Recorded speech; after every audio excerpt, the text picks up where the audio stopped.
This is a work of fiction. Any resemblance to real events or persons is purely coincidental. This story is purely fictional and does not promote or encourage any form of violence. This is a work of fiction. Any resemblance to real events or persons is purely coincidental. This story is purely fictional and does not promote or encourage any form of violence. That's why you look like hell. You're in the middle of a shitstorm. So how do I fit into this?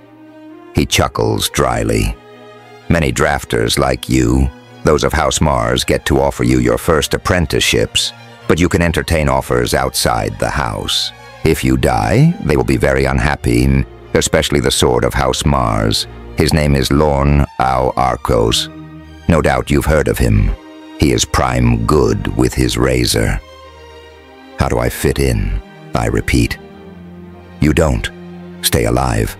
Stay out of the Jackal's path. Otherwise Jupiter or Apollo will kill you, and there will be nothing I can do to stop it. So they're his guard dogs, eh? Amongst others, yes.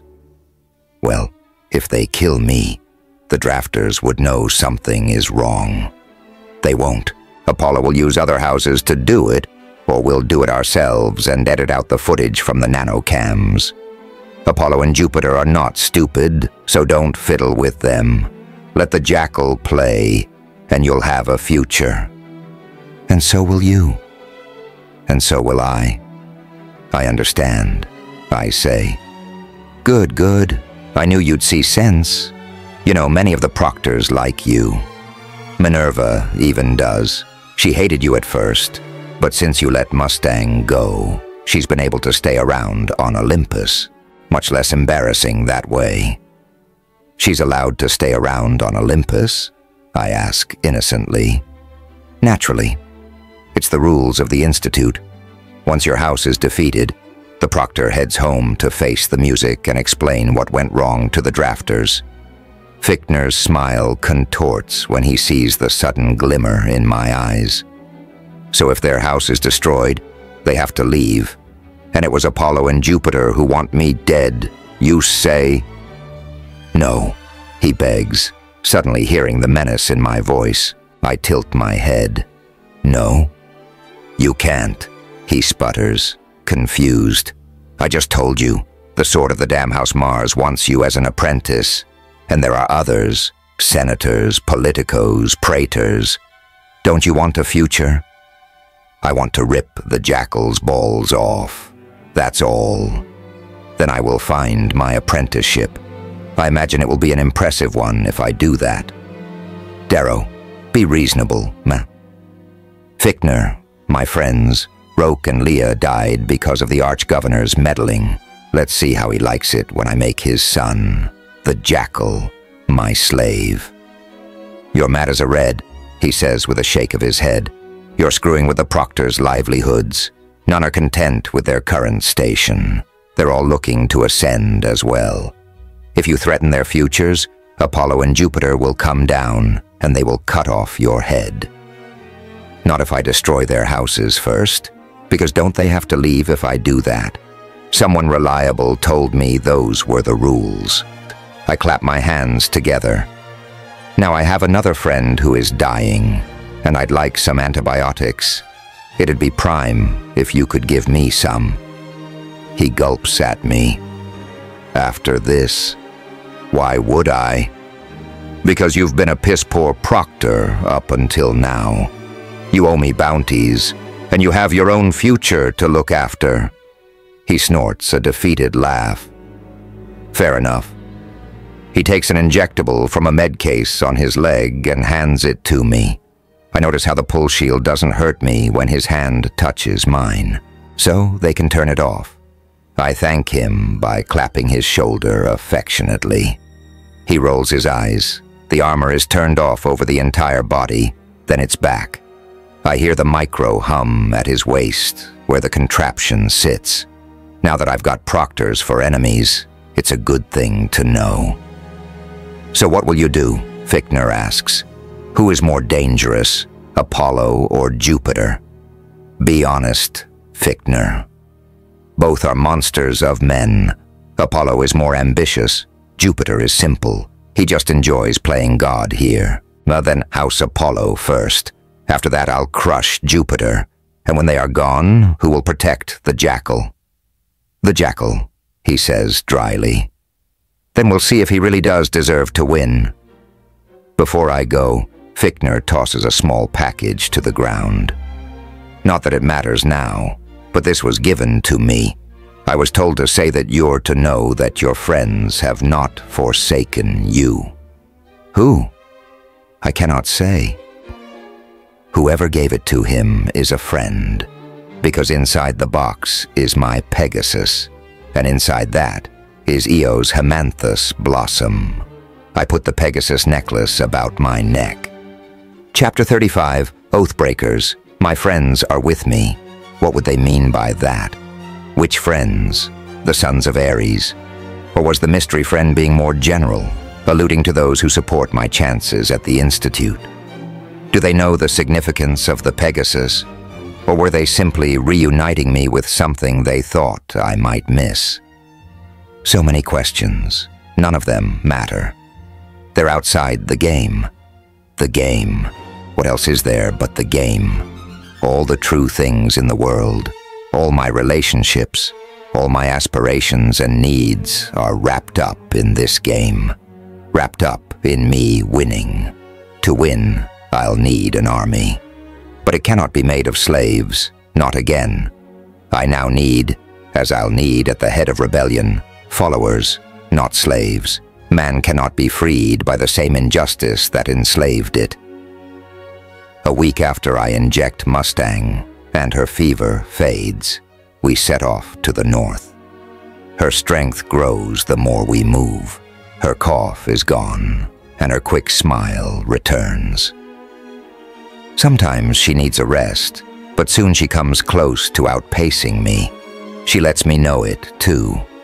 We make as much noise as possible when we move to draw our prey to us. On the 6th night of setting obnoxiously large fires, we get our first nibble. The Oathbreakers come along a stream, using its sound to mask their approach. I like them immediately. Were our fire not a trap, they could have caught us unawares. But it is a trap, and when two step into the light, we almost spring it. Yet if they are smart enough to come along the stream, they are smart enough to leave someone in the dark. I hear an arrow knock on a bowstring. Then there's a yelp. Mustang takes the one in the dark. I take the other two.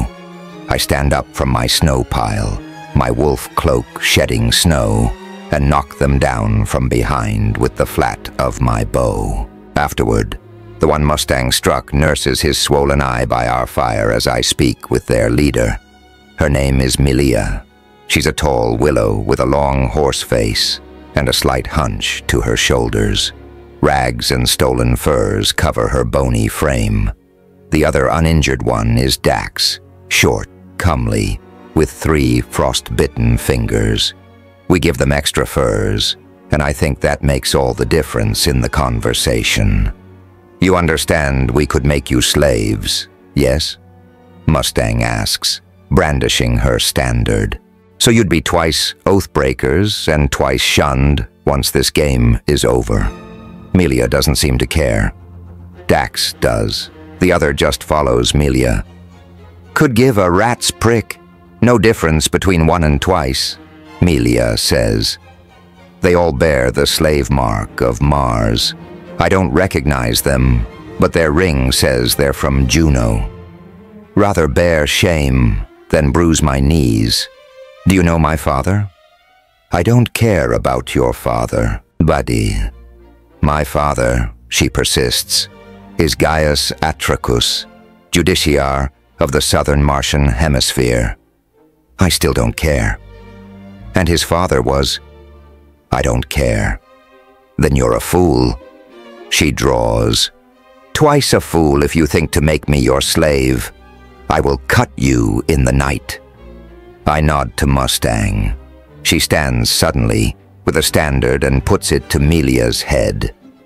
The mark of Mars becomes that of Minerva. Then she erases the Minerva mark. Dax's eyes widen. Even if I free you, I ask Milia, You're still going to cut me? She doesn't know what to say. Melia, Dax says quietly. What are you thinking? No slavery, I elaborate. No beatings. If you dig a shit pit, I dig 2 shit pits for the camp. If someone cuts you, I rip them apart. So will you join our army?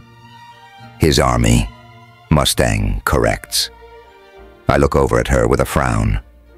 And who's he? Melia asks, her eyes not leaving my face. He's the Reaper. It takes a week to gather 10 oath breakers. The way I look at it is, those 10 already made it clear they don't want to be slaves. So they might like the first person who will give them purpose, food, furs, who's not demanding that they lick a boot heel. Most of them have heard of me, but all are disappointed that I don't have the famous sling blade I used to beat Pax. Apparently, he's become quite the legend. They say he picked up and threw a horse and rider into the Argos, as Mars's slaves fought Jupiter's.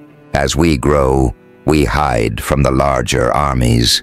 Mars may be my house, but with Rogue dead and Cassius an enemy, only Quinn and Severo are left as friends. Pollux perhaps, but he'll go whatever way the wind blows. Rat bastard. I cannot be with my house. There's no place for me there. I may have been their leader, but I remember how they looked at me, and now it is crucial they know I am alive. Despite the war between Mars and Jupiter, stalwart Ceres stands unconquered by the riverside. Behind their high walls, bread smoke still rises. Mounted warbands from both armies roam the plains around Ceres, crossing the frozen Argos at will. They carry low-charged iron swords now, so they can electrocute and maim one another with a brush of metal. Medbots scream over the battlefield when skirmishes break into pitched frays, healing wounded students as they bleed or moan from broken bones. The champions of each army wear iron armor to protect themselves against the new weapons. Horses smash together, iron arrows fly, slaves mill about, hitting each other with older, simpler weapons across the wide plain that separates the highlands from the great river Argos. It is a spectacular thing to see, but foolish, so foolish. I watch with Mustang and Melia as 2 armored warbands of Mars and Jupiter streak toward each other across the plains in front of Phobos Tower. Pennants flap, horses trample the deep snow. It's a clash of armored glory when the 2 metal tides collapse into one another. Lances spark with stunning electricity on broad shields and armor. Dazzling swords slam other blades like their own. High drafts battling high drafts. Slaves run in scores to smash into each other, pawns in this giant chess match. I see Pax in a rusty bulk of crimson armor, so ancient it looks like a fry suit. I laugh as he tackles a horse and rider. But if ever there was a picture of a perfect knight, it would not be Pax. No, it'd be Cassius. I see him now. His armor glows as he stuns opponent after opponent, galloping through the enemy, his sword humming left and right, flickering like a tongue of fire. He can fight, but I'm shocked at how foolishly he chooses to, diving nobly into the enemy's gut with a force of lancers, capturing enemies. And then the surviving troops regroup and do the same to him, over and over, neither side taking substantial advantage. What idiots, I say to Mustang. All that pretty armor and swords blinded them. I know. Maybe if they slam into one another 3 or 4 more times, it may just work. They've got tactics, she says. Look, a wedge formation there, and a feint there that'll turn into a flank sweep. Yet I'm right. Yet you're not wrong. She watches for a moment. Like our little war all over again, except you're not running around howling at people like a moon-touched wolf. Mustang sighs and puts a hand on my shoulder. Ah, the good old days. Milia watches us with a wrinkled nose. Tactics win battles. Strategy wins wars, I say. Oh, I am Reaper, god of wolves, king of strategy. Mustang pinches my cheek. You are just too adorable. I swat her away. Milia rolls her eyes. So what is our strategy, my lord? Mustang asks me. The longer I draw out any conflict with an enemy, the more chances the proctors will get to ruin me. My rise must be meteoric. I don't tell her this. Speed is our strategy, I say. Speed and extreme prejudice. The next morning, House Mars's warband finds their bridge across the Matas, blocked by trees felled in the night. As expected, the warband turns around and rides back to the castle, fearing some sort of trap. Their watchmen in Phobos and Deimos cannot see us. They peer down and send smoke signals that there is no enemy in the barren, deciduous woods around the bridge. They do not see us because we have been belly down in the same position in the woods, 50 yards from the bridge, since black dawn. Each of my oathbreakers has a white or gray wolf cloak now. It took a week to find the wolves, but perhaps that was for the better. The hunt created a bond. My 10 soldiers are a scrappy lot, liars, wicked cheats, who would rather ruin their futures than be slaves in this game. So a proud, practical, but not very honorable lot. Just the sort I need. Their faces are painted white with bird dung and gray clay, so we've the look of spectral winter beasts as breath billows from our grinning maws. They like being valued by someone fearsome. Milia told me the night before, her voice as cold and brittle as the icicles hanging from the aspen trees, as do I. Mars will take the bait, Mustang whispers to me now. Not so much brain power left in the house, not with Rogue gone. She chose a place close to me in the snow, so close that her legs stretch along mine, and her face, twisted sideways as she lies on her belly, is only inches from my own underneath our white cloaks. When I inhale, the air is already warm from her breath. I think this is the first time I've thought of kissing her. I chase the thought away and summon the sight of Eo's mischievous lips. It is midday when Cassius sends troops, mostly slaves, for fear of an ambush, to clear the felled trees from the bridge. In fact, Cassius plays too clever a game. Since he believes he is fighting Jupiter, his assumption is that the ambush will be a sudden cavalry charge once the bridge is clear. So, he has his horses go around the river, south through the highlands, and loop around on the far side of the bridge near Phobos to spring an ambush on the cavalry he assumes will come from the great woods or the plains. Milia, the shifty girl, brings me news of this movement of horse in the form of a howl from her perch nearly a mile off, where she serves as lookout in the high pines. It is time to move. We do not howl or shout as we 10 sprint through the leafless woods toward the toiling slaves. 4 high drafts sit on horses watching the work. One is Scipio. We sprint faster, faster through the barren trees, coming from their flank. They do not see us. We fan out, racing one another to make the first strike. I win. Jumping 5 meters forward in the low grav, I fly out of the woods like a demon possessed and take Scipio at the shoulder with a blunted sword. He spills from the saddle. Horses whinny. Mustang takes down another high draft with her standard. My troops swarm forward, silent and shadowed with white and gray. 2 more of my oathbreakers leap onto the high draft's horses and bludgeon the riders with clubs and blunted axes. I ordered no killing. It's over in 4 seconds. The horses don't even know where their riders went.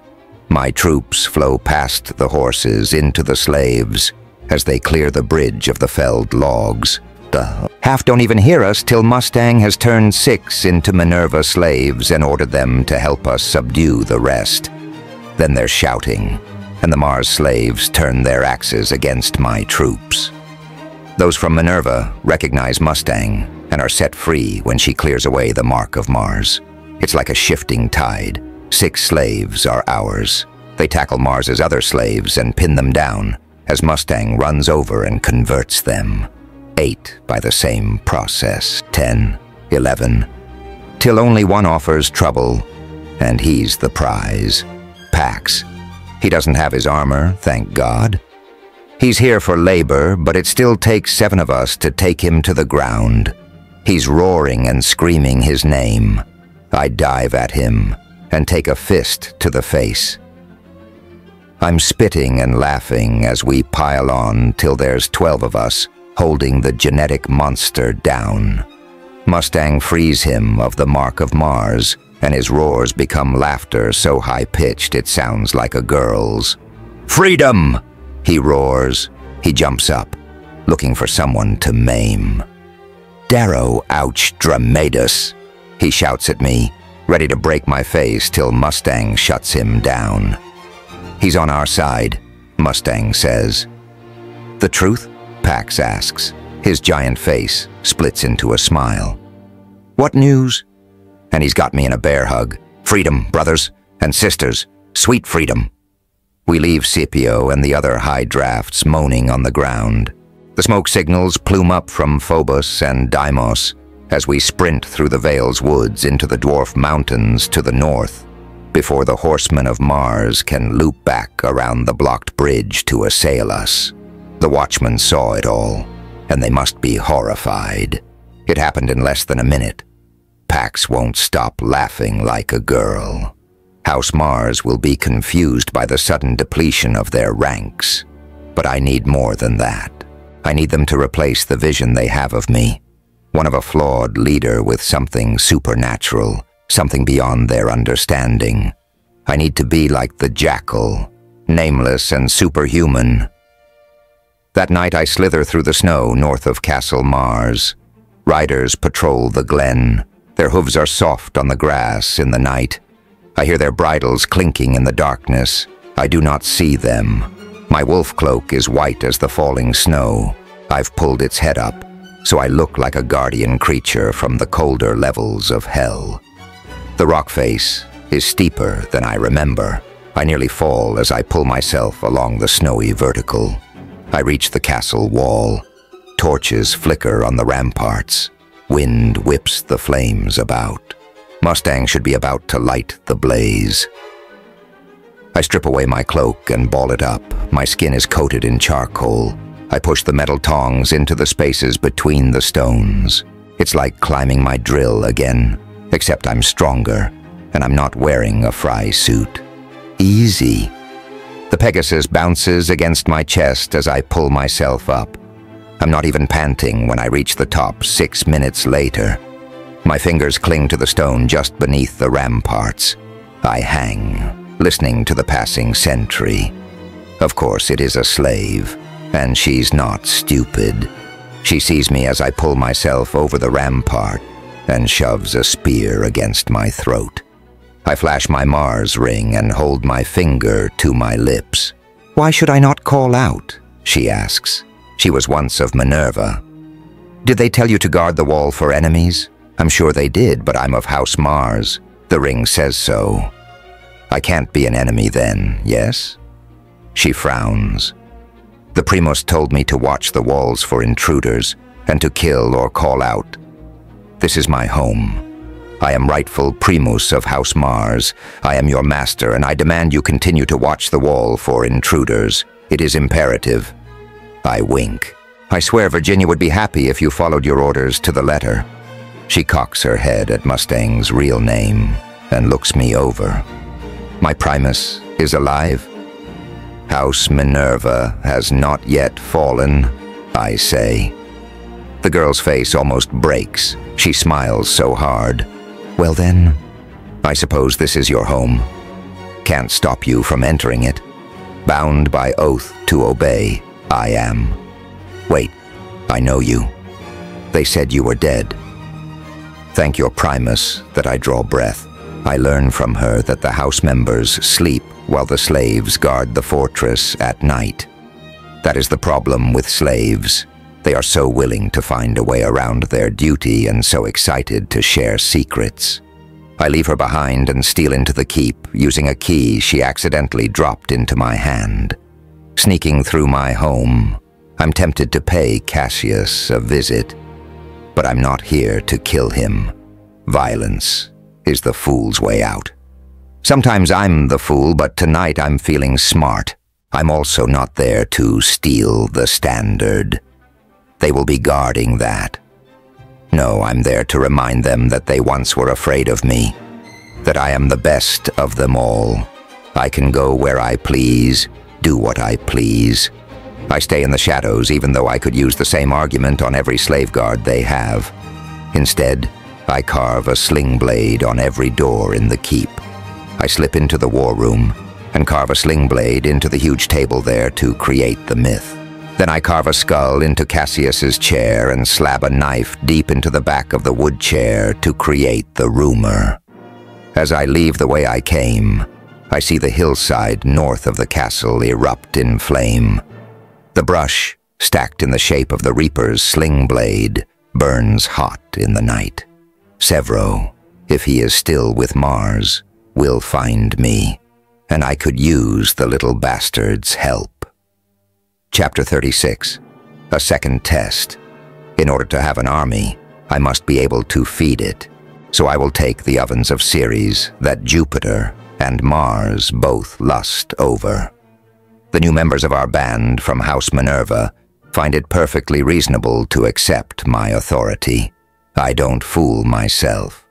Yes, they were impressed by me hiding my howlers inside dead horses months ago, and they remember me defeating Pax, but it's only because Mustang trusts me that they obey. We leave those of House Diana as slaves for now. I need to earn their trust. Tactus, oddly, is the only one who seems to trust me. Then again, the laconic youth was all smiles when I told him I'd be sewing him inside of a dead horse over a month ago. There are 2 more of Diana that I sewed away. The others call them the dead horses, and they each wear braids of white horse hair. I think they're a bit mental. If there is anything in the woods and highlands, it is an abundance of wolves. We hunt them to train our new recruits in my way of fighting. No glamorous cavalry charges, no damn lances, and certainly no stupid rules of engagement. Everyone gets cloaks, which are smelly things as they dry and we peel away the rot. Everyone except Pax. They haven't yet made a wolf big enough for him. House Ceres is no stranger to siege, Mustang says. She's right. At night they seem to have more soldiers awake than in the day. They watch for sneak assaults. Blazing bundles of tinder light the base of their walls at night. Somehow they have dogs now. Those prowl along the battlements. The way from the water is guarded ever since I tried sending Sevro in through the latrines long ago during a sneak attack I arranged when we were at war with Minerva. He barely forgave me for that one. The Ceres students come out no longer. They've learned the risk of battling stronger houses on open ground. They'll hole up for the winter, and when the cold and hunger have weakened the other houses, they'll emerge from their fortress in the spring strong, prepared, and organized. But they'll never make it to the spring. So we attack during the day, Mustang guesses. Naturally, I say. Sometimes I wonder why we even bother speaking. She knows my thoughts, even the mad ones. This idea is an especially mad one. We practiced it in a clearing in the North Woods for a whole day after flattening out the wood with axes. Pax makes the plan possible. We hold competitions to see who has the best balance on the wood. Mustang wins. Horse-faced Melia is second, and she's spitting bitter that she doesn't beat Mustang. I am third. As we did when springing the trap on House Mars, we sneak as close as we dare the night before and bury ourselves in the deep snow. Again, Mustang and I pair off, huddling tight with one another under the snow. Tactus tries pairing with Melia, but she tells him to go slag himself. If you look at it properly, I was trying to do you a favor, he mutters over at Melia as he huddles down under Pax's smelly armpit. You're about as pretty as a gargoyle's wart, so when else would you get a chance to snuggle with the likes of me? Ungrateful sow. Mustang and the other girls snort their derision.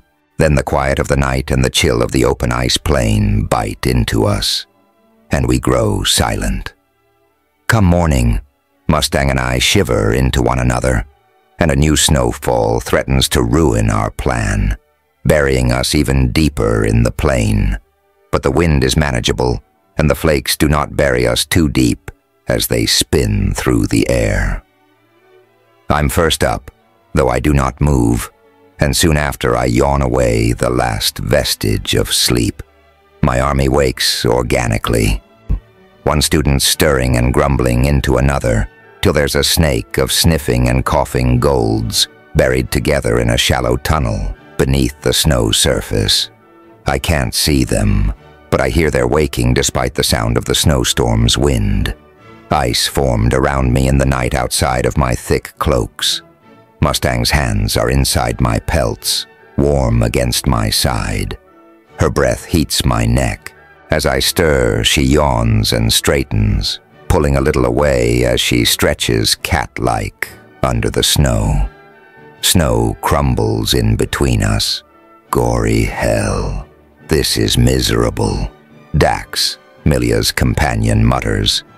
I can't see him in our snow tunnel. Mustang nudges me. We can just barely see Tactus curled into the hollow of Pax's armpit. The two men snuggle together and wake like lovers, only to flinch away from one another when their ice-crusted eyelids flutter open. Wonder which is Romeo, Mustang whispers, her throat raspy.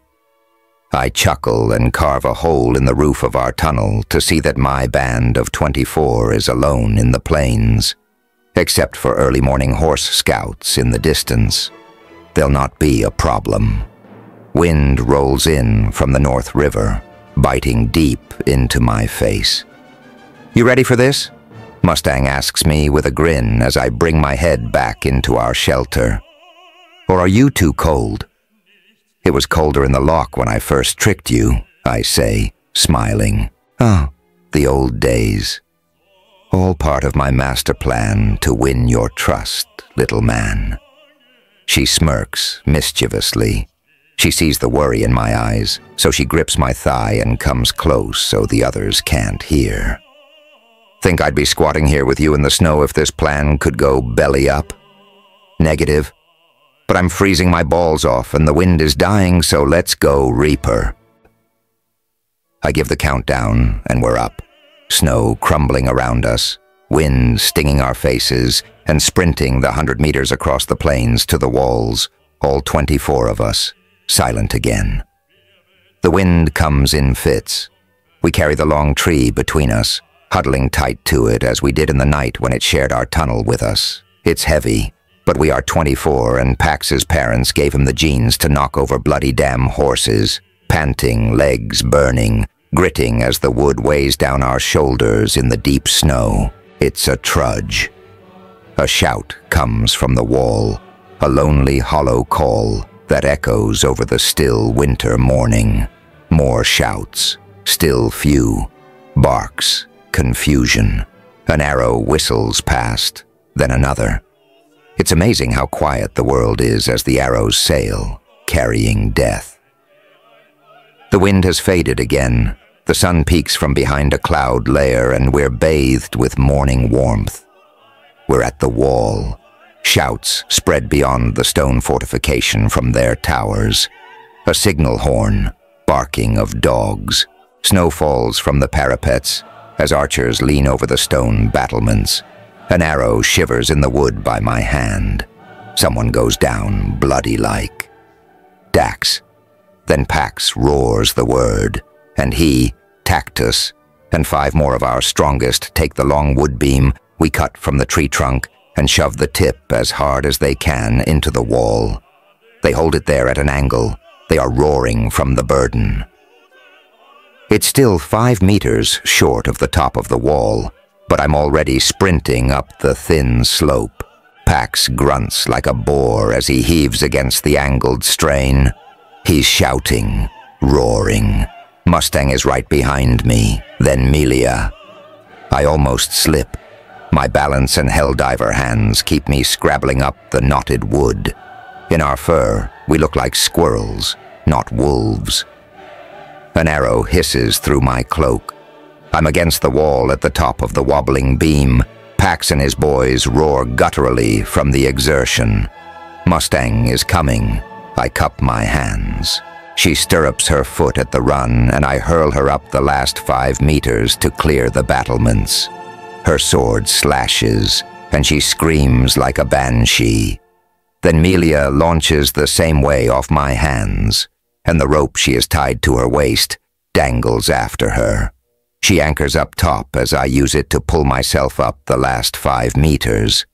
The wooden beam crashes to the ground behind me. My sword is out. It's mayhem. House Ceres was caught unaware. They've never had an enemy on the battlements, and there are 3 of us screaming and slashing. Rage and excitement fill me, and I begin my dance. They only have bows. It's been months since they've used swords. Ours aren't sharp or fused with electricity, but cold durosteel is nasty to take in any form. The dogs are the hardest to manage. I kick one in the head, throw another off the battlements. Melia is down. She bites a dog in the neck and punches it in the balls till it whimpers off. Mustang tackles someone off the battlements. I slide tackle one of the archers as he levels his bow at her. Outside, Pax shouts for me to open the gates. He's actually crying for combat. I follow Mustang down into their courtyard, jumping from the parapet down to where she fights a big Ceres student. I end the boy with my elbow and take my first glimpse of the bread fortress. The castle is an unfamiliar design, a courtyard leading to several buildings and a huge keep where the bread bakes, making my stomach rumble. But all that matters to me is the gate. We rush to it, shouts from behind us, too many for us to fight. We get to the gate just as 3 dozen House Ceres students run at us across the courtyard from their keep. "Hurry!" Mustang shouts. Hurry!" Melia shoots arrows at the enemy from the parapets. Then I open the gate. "Pax autolemanus! Pax autolemanus!" He shoves me aside. He's shirtless, massive, muscled, screaming. His hair is painted white and spiked with sap to form 2 horns. A piece of wood as long as my body serves as his club. The House Ceres. Students flinch back. Some fall, some stumble. A boy screams as Pax thunders close. "Pax autonomanus! Pax autonomanus!" He wants no nickname, as he charges forward like a minotaur possessed. When he hits the mass of House Ceres students, it is ruin. Boys and girls fly through the air like chaff on reaping day. The rest of my army sprints in behind the mad bastard. They begin to howl, not because I told them to, not because they think they are Severos howlers, but because it was the sound they heard when my soldiers cut their way out of horses' bellies, the sound that made their hearts sink as they were conquered. Now it's their turn to howl as they turn the battle into a mad melee. Pax screams his name, and he screams mine, as he conquers the citadel almost single-handedly. He picks a boy up by the leg and uses him as a club. Mustang drifts about the battlefield like some Valkyrie, enslaving those who lie stunned on the ground. In 5 minutes, the ovens and citadel are ours. We shut their gates, howl, and eat some bloody damn bread. I free the House Diana slaves who helped me capture the fortress, and take a moment with each to share a laugh. Tactus sits on some poor boy's back, braiding the prisoner's hair in girlish pigtails till I nudge him to get off. He slaps at my hand.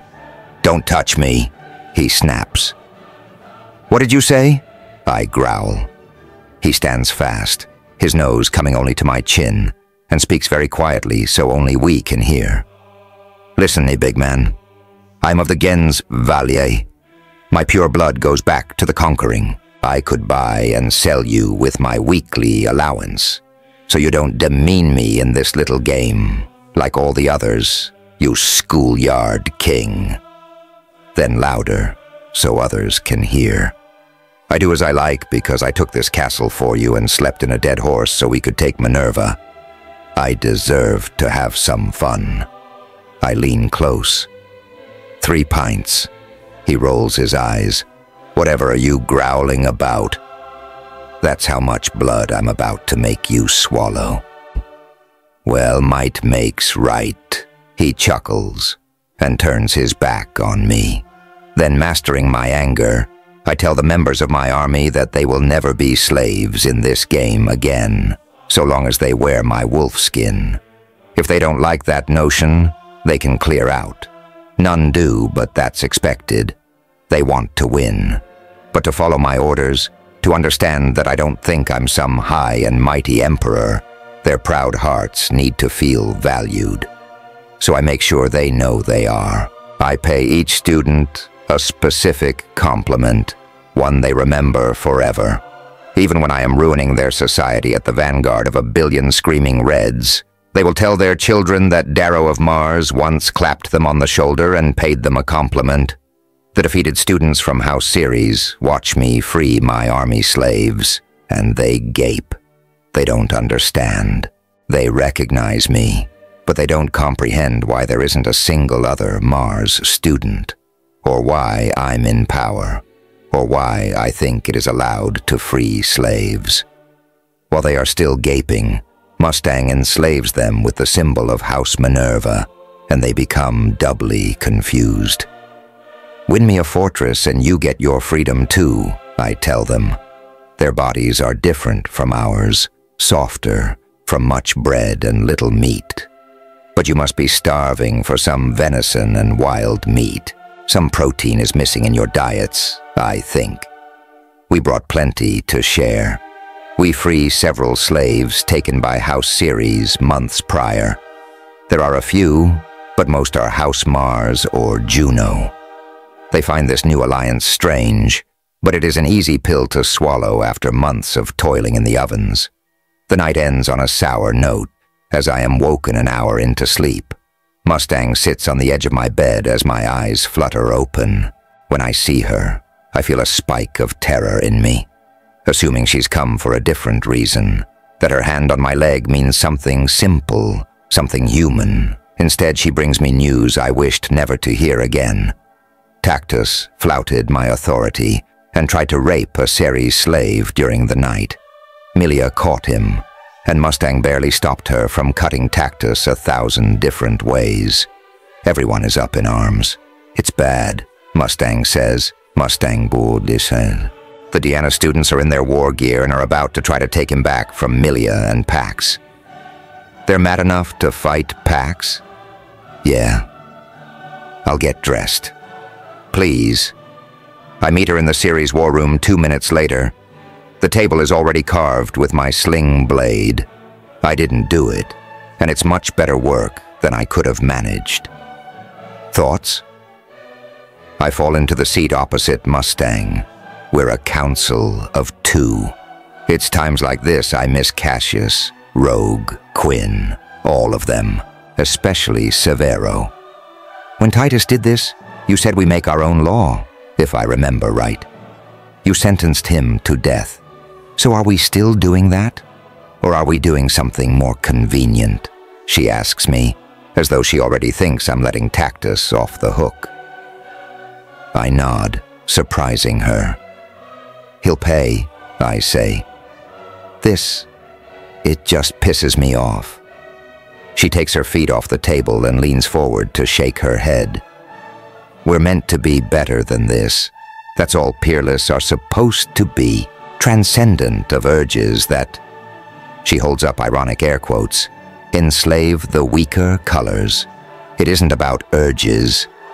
I tap the table in frustration. It's about power. Tactus is of House Valii, Mustang exclaims. His family is ancient. How much power does that asshole want? Power over me, I mean. I told him he couldn't do something. Now he's trying to prove that he can do whatever he wants. So he's not another heathen, like Titus. You've met him. Of course he's a heathen. But no, this was tactical. Well, the clever shit has put you in a tight spot. I slap the table. I don't like this. Someone else picking the battle or the battlefield. That's how we will lose. It's a no-win, really. We can't come out ahead. Someone is going to hate you either way, so we just have to figure out which way is the least damaging. Prime? What about justice? I ask. Her eyebrows float upward. What about winning? Isn't that what matters? You trying to trap me? She grins. Just testing you. I frown. Tactus killed Tamra, his primus, cut her saddle and then rode over her. He's wicked. He deserves any punishment we give him. Mustang raises her eyebrows as if this is all to be expected. He sees what he wants, and he takes it. How admirable, I mutter. She tilts her head at me, lively eyes going over my face. Rare. What's that? I was wrong about you. That's rare. Am I wrong about Tactus? I ask. Is he wicked, really? Or is he just ahead of the curve? Does he just grasp the game better? No one grasps the game. Mustang puts her muddy boots on the table again and leans back. Her golden hair falls past her shoulders in a long braid. The fire crackles in the hearth. Her eyes dance over my face. I don't miss my old friends when she smiles like that. I ask her to explain. No one grasps the game because no one knows the rules. No one follows the same set of rules. It is like life. Some think honor universal, some think laws binding. Others know better. But in the end, don't those who rise by poison die by poison? I shrug. In the storybooks, in life there's no one left to poison them, often. They expect an eye for an eye to House Ceres slaves. Punish Tactus, you piss off the Diana kids. They get you a fortress, and you spit on them for it. Remember, as far as they're a canyon, Tactus hid in a horse's belly half a day for you. When you took my castle, resentment will swell like a copper bureaucracy. But if you don't punish him, you lose all of Ceres. Can't do that, I sigh. I failed this test before. I put Titus to death, and I thought I was meting out justice. I was wrong. Tactus is an iron gold. His blood is as old as the society. They look at compassion, at reform, as a disease. He is his family. He will not change. He will not learn. He believes in power. Other colors are not people to him.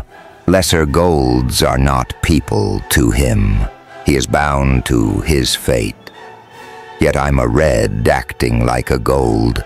No man is bound to his fate. I can change him. I know I can. But how? What do you think I should do? I ask. Ha! The Great Reaper.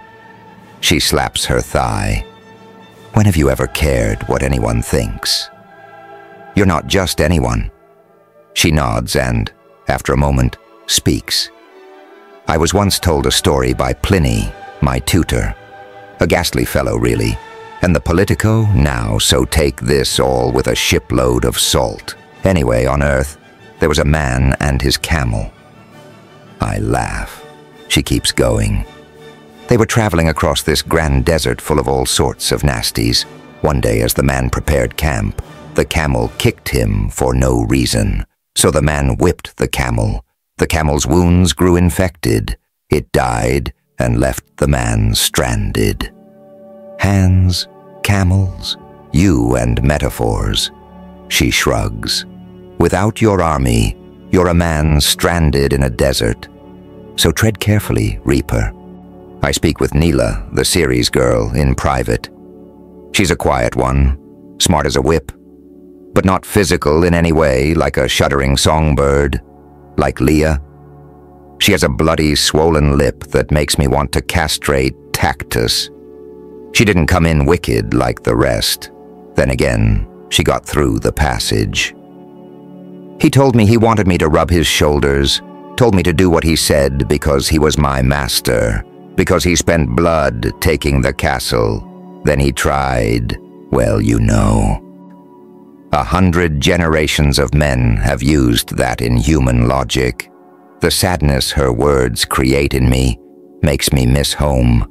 But that happened there, too. I remember the screams that made the soup ladle tremble in my mother's hand. Remember how my cousin earned antibiotics from that gamma. Neela blinks and stares for a moment at the floor. I told him I was Mustang's slave, House Minerva's. It's her standard. I didn't have to obey him. He just kept pushing me down. I screamed. He punched me, and he just held my throat till things started to fade and I barely smelled his wolf cloak anymore. Then that tall girl, Melia, knocked him off, I guess. She didn't mention that there were other Diana soldiers in the room. Others watched. My army. I gave them power, and this is how they use it. It's my fault. They are mine, but they are wicked. That will not be fixed by punishing one of them. They have to want to be good. What would you like for me to do to him? I ask her. I don't reach out to comfort her. She doesn't need it, even though I think I do. She reminds me of Evie, too. Neela touches her dirty curls and shrugs. Nothing isn't enough.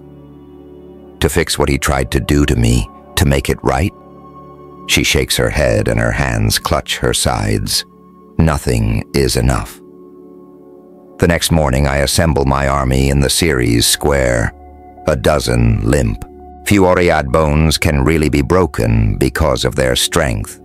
So most of the injuries suffered in the assault were superficial.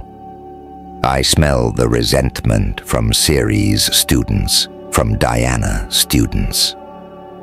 It's a cancer that'll eat away at the body of this army, no matter who it is focused on. Pax brings Tactus out and shoves him to his knees. I ask him if he tried to rape Nyla. Laws are silent in times of war. Tactus draws. Don't quote Cicero to me, I say. You are held to a higher standard than a marauding centurion. In that, you're hitting the mark, at least. I am a superior creature, descended from proud stock and glorious heritage. Might makes right, Darrow. If I can take, I may take. If I do take, I deserve to have. This is what peerless believe. The measure of a man is what he does when he has poor, I say loudly. Just come off it, Reaper, Tactus replies, confident in himself as all like him are. She's a spoil of war. My power took her, and before the strong, bend the weak. I'm stronger than you, Tactus, I say. So I can do with you as I wish. No? He's silent, realizing he's fallen into a trap. You are from a superior family to mine, Tactus. My parents are dead. I am the sole member of my family. But I am a superior creature to you. He smirks at that. Do you disagree? I toss a knife at his feet and pull my own out. I beg you to voice your concerns. He does not pick his blade up, so by right of power, I can do with you as I like. I announce that rape will never be permitted, and then I ask Nyla the punishment she would give. As she told me before, she says she wants no punishment. I make sure they know this, so there are no recriminations against her. Tactus and his armed supporters stare at her in surprise. They don't understand why she would not take vengeance, but that doesn't stop them from smiling wolfishly at one another, thinking their chief has dodged punishment. Then I speak. But I say you get 20 lashes from a leather switch, Tactus. You tried to take something beyond the bounds of the game. You gave in to your pathetic animal instincts. Here, that is less forgivable than murder. I hope you feel shame when you look back at this moment 50 years from now and realize your weakness. I hope you fear your sons and daughters knowing what you did to a fellow gold. Until then, 20 lashes will serve. Some of the Diana soldiers step forward in anger, but Pax hefts his axe on his shoulder, and they shrink back, glaring at me. They gave me a fortress, and I'm going to whip their favorite warrior. I see my army dying as Mustang pulls off Tactus's shirt. He stares at me like a snake. I know what evil thoughts he's thinking. I thought them of my floggers, too. I whip him 20 brutal times, holding nothing back. Blood runs down his back. Pax nearly has to hack down one of the Diana soldiers to keep them from charging to stop the punishment. Tactus barely manages to stagger to his feet, wrath burning in his eyes. A mistake, he whispers to me. Such a mistake. Then I surprise him. I shove the switch into his hand and bring him close by cupping my hand around the back of his head. You deserve to have your balls off, you selfish bastard. I whisper to him. This is my army. This is my army, I say more loudly. This is my army. Its evils are mine as much as yours, as much as they are Tactus. Every time any of you commit a crime like this, something gratuitous and perverse, you will own it. And I will own it with you. Because when you do something wicked, it hurts all of us. Tactus stands there like a fool. He's confused. I shove him hard in the chest. He stumbles back. I follow him, shoving. What were you going to do? I push his hand, holding the leather switch back toward his chest. I don't know what you mean, he murmurs as I shove him. Come on, man. You were going to shove your prick inside someone in my army. Why not whip me while you're at it? Why not hurt me, too? It'll be easier. Melia won't even try to stab you, I promise. I shove him again. He looks around. No one speaks. I strip off my shirt and go to my knees. The air is cold. Knees on stone and snow. My eyes lock with Mustang's. She winks at me, and I feel like I can do anything. I tell Tactus to give me 25 lashes. I've taken worse. His arms are weak, and so is his will to do it. It still stings, but I stand up after 5 lashes and give the lash to Pax. They start the count at 6. Start over, I shout.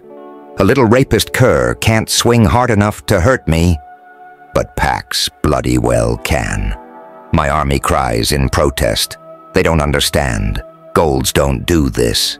Golds don't sacrifice for one another. Leaders take. They do not give. My army cries out again. I ask them, how is this worse than the rape they were all so comfortable with? Is not Neela now one of us? Is she not part of the body? Like reds are. Like obsidians are. Like all of the colors are.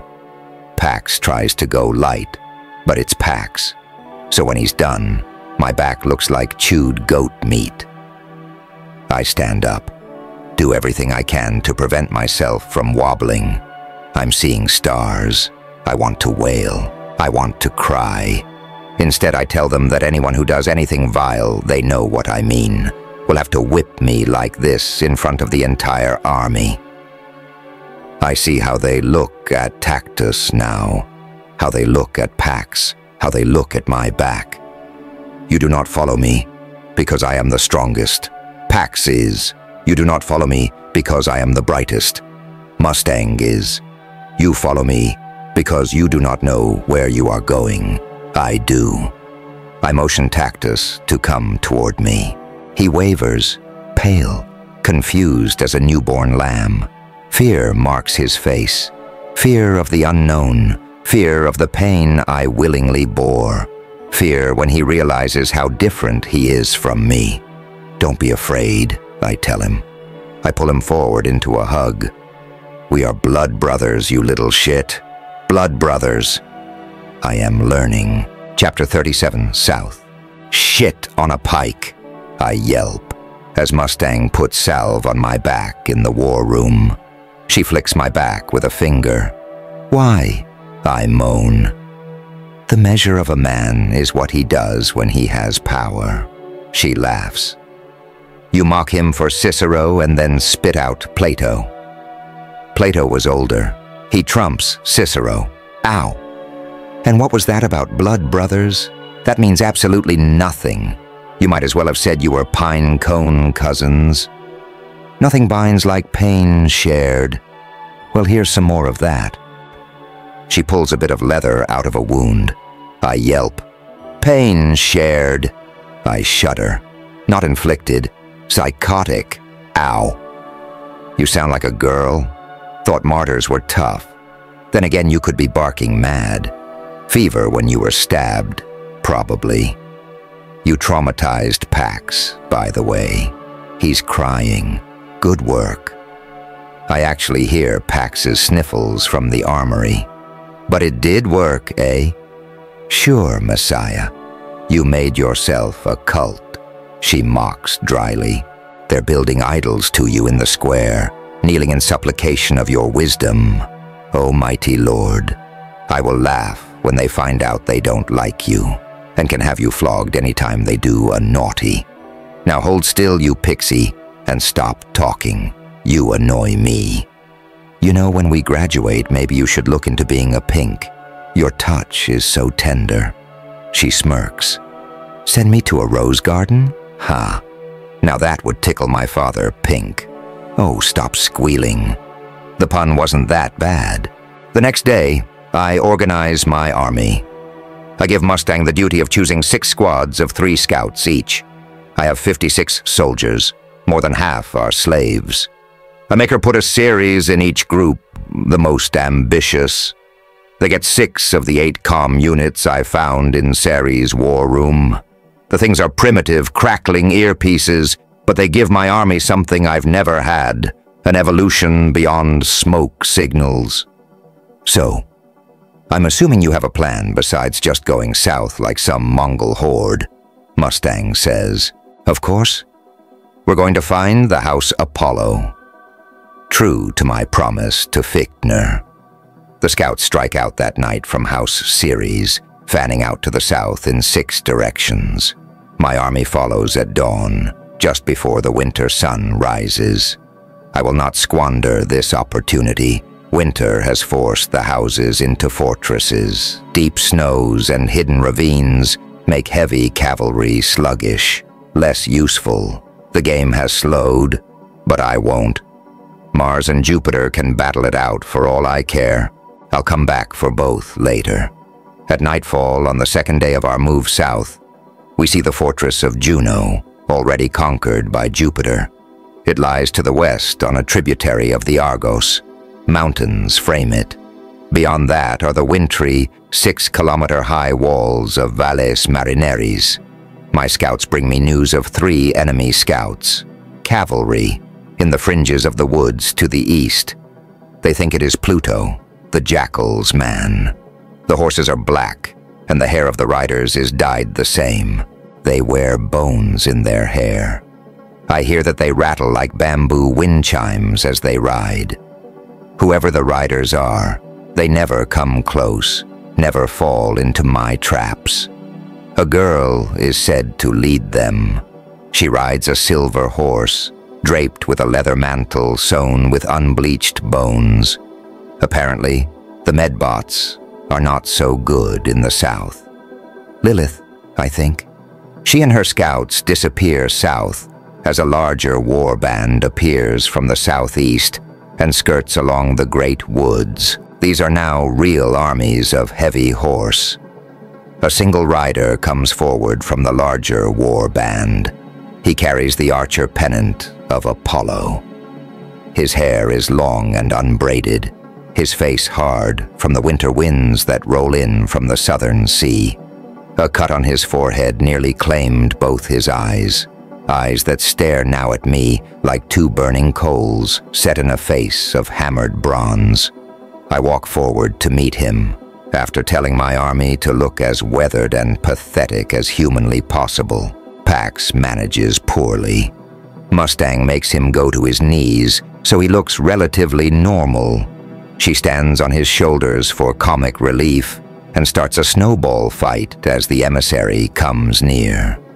It's a rowdy, foolish affair, and it makes my army look wonderfully vulnerable. I fake a limp, toss away my wolf cloak, fake a shiver, make sure my pathetic Durasteel sword looks more cane than a weapon, bend my long body as he approaches, and I spare a look back at my playing army. My look of embarrassment is almost split in half with a laugh. I swallow it down. His voice is like steel dragged over rough stone. No humor to him. No recognition that we're all teenagers playing a game, and that the real world still flows on outside this valley. In the South, things have happened to make them forget, so when I offer him a self-effacing smile, he does not return it. He is a man, not a boy. I think it is the first time I've seen someone fully transformed, and you are but a ragged remnant from the north. The Apollo Primus Novus scoffs. He tries guessing the house we hail from. I've made sure the series standard is the one he sees. His eyes flicker. He wants it for his own glory. He also happily notices that more than half my army of 56 is enslaved. You will not last long in the South. Perhaps you would like shelter from the cold, warm food and bed. The South is harsh. I can't wager it'll be worse than the North, man, I say. They have razors and their proctors turn their favor from us. They are not there to favor you, weakling, he says. They help those who help themselves. We helped ourselves as best we could, I say meekly. He spits on the ground. Little child, do not whine here. The South does not listen to tears. But the South cannot be worse than the North. I shudder and tell him of the Reaper from the Highlands, a monster, a brute, a killer, evil, evil things. He nods when I speak of the Reaper, so he's heard of me. The Reaper of yours is dead. A shame. I would have liked to test myself against him. He was a demon, I protest. We have our own demons here, a one-eyed monster in the woods and a worse monster in the mountains to the west. The Jackal, he confides, as he continues with his pitch. I would be allowed to join Apollo as a mercenary, not a slave. Never a slave. He would help me defeat the Jackal, then retake the North. We would be allies. He thinks me weak and stupid. I look at my ring. The proctor of Apollo will know what I say here. I want him to know I am going to ruin his Audiobooks. If he wants to try to stop me, this is his invitation. No, I say to Novus. My family would shame me. I would be nothing to them if I joined you. No, I'm sorry. I smile inside. We have enough food to march through your lands. If you let us, we will brook no. He slaps me across the face. You are a pixie, he says. Stiffen your quivering lip. You embarrass your color. He leans toward me over his saddle pommel. You are caught between giants, and you will be crushed. But make a man of yourself before we come for you. I do not fight children. It is then that Mustang throws a snowball at his head. Naturally, her aim is true, and her laugh is loud. Novus does not react. All that moves is his horse beneath him as it wheels to take him back to his roving warband. I watch the man go and feel disquiet seep into me. "Ride on home, little archer," Tactus calls out. "Ride home to your mommy." Novus rejoins his 30 heavy horse. Our only cavalry is our scouts. They cannot stand against iron blades and iron lances at full tilt, even with the deep snowbanks to muddle their heavier horses. Our weapons are still duro steel, armor no better than duroplate or wolfskin. I don't even wear armor. I don't plan on fighting a battle where I need to, for a while. We've not had a bounty after capturing Ceres' fortress under their standard. The proctors have forsaken me, but the weather has not. Normally, infantry falls like dry wheat to cavalry, but the snow and its treacherous depths protect us. We camp on the western bank of the river that night, nearer the mountains, away from the open plains in front of the dark, great woods. Apollo's heavy cavalry now has to cross the frozen river in the darkness if they want to raid our camp as we sleep. I knew they'd try when they thought us weak, ripe for the taking. They failed miserably. Arrogance. As dusk settled, I had Pax and his strong men take axes out to soften the thick ice of the river bordering our camp. We hear hoarse screams and plunging bodies in the night. Medbots wind down to save lives. Those boys and girls are out of the game. We continue south, aiming for where my scouts guess Apollo's castle lies. At night we eat well. Soups are made from the meat and bones of animals my scouts bring back. Bread is kept stored in makeshift packs. It is the food that keeps my army content. As the great Corsican once said, "An army marches on its stomach." Then again, he didn't fare so well in the winter. Mustang walks beside me as I lead the column. Though she's swaddled with wolf cloaks as thick as my own, she hardly comes up to my shoulder. And when we walk through deep snow, it's almost a laugh to see her try to keep a pace with me. But if I slow, I earn a scowl. Her braid bounces as she keeps up. When we reach easier ground, she glances over at me. Her pert nose is red as a cherry in the cold, but her eyes look like hot honey. "You haven't been sleeping well," she says. "When do I ever?" "When you slept next to me. You cried out the first week in the woods. After that, you slept like a little baby." "Is this you inviting me back?" I ask.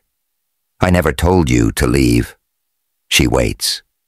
"So, why did you?" "You distract me," I say. She laughs lightly before drifting back to walk beside Pax. I'm left confused both by my response and by her words. I never thought she'd care one way or the other if I left. A stupid smile spreads on my face. Tactus catches it. "Smitten as a lovebird," he hums. I hurl a handful of snow at his head. Not a word more. But I need another word, a serious word. He steps closer, takes a deep breath. "Does the pain in your back give you a hard-on like it gives me?" He laughs. "Are you ever serious?" His sharp eyes sparkle. "Oh, you don't want me serious. How about obedient?" He claps his hands together. "Well, you know I'm not prime fond of the idea of a leash." "Do you see a leash?" I ask, pointing to his forehead where his slave mark could be. "And since you know I don't need a leash, it may do to tell me where we are bound. I would be more effective that way." He's not challenging me, because he speaks quietly. After the whipping we both received, he's taken to me in a frighteningly loyal way. Despite all the smiles and sneers and laughs, I have his obedience. and his question is sincere. "We're going to ruin Apollo," I tell him. "But why Apollo?" he asks. "Are we merely checking off the houses at random, or should I know something?" The tone in his voice makes me cock my head. He's always reminded me of some kind of giant cat. Maybe it's the frighteningly casual way in which he lopes along, like he'd kill something without even tensing his muscles. Or maybe it's because I can imagine him coiling up on a couch and licking himself clean. "I've seen things in the snow, Reaper," he says quietly. "Impressions in the snow, to be specific. And these impressions are not made by feet." Pause. "Hooves?" "No, dear leader." He steps closer. "Linear impressions." I get his meaning. Grav boots flying very low. "Do tell me, why are the proctors following us? And why are they wearing ghost cloaks?" All his whispers mean nothing because of our rings, yet he doesn't know that. "Because they are afraid of us," I tell him. "Afraid of you, you mean?" He watches me. "What do you know that I don't? What do you tell Mustang that you don't tell us?" "You want to know, Tactus?" I've not forgotten his crimes, but I take his shoulder and bring him close like he's a brother. I know the power touch can have. "Then knock House Apollo off the gory damned map, and I will tell you." His lips curl into a feral smile. "A pleasure, good Reaper." We stay away from the open plains and cling to the river as we move farther south, listening to our scouts relay news of enemy holdings over the comms. Apollo seems to control everything.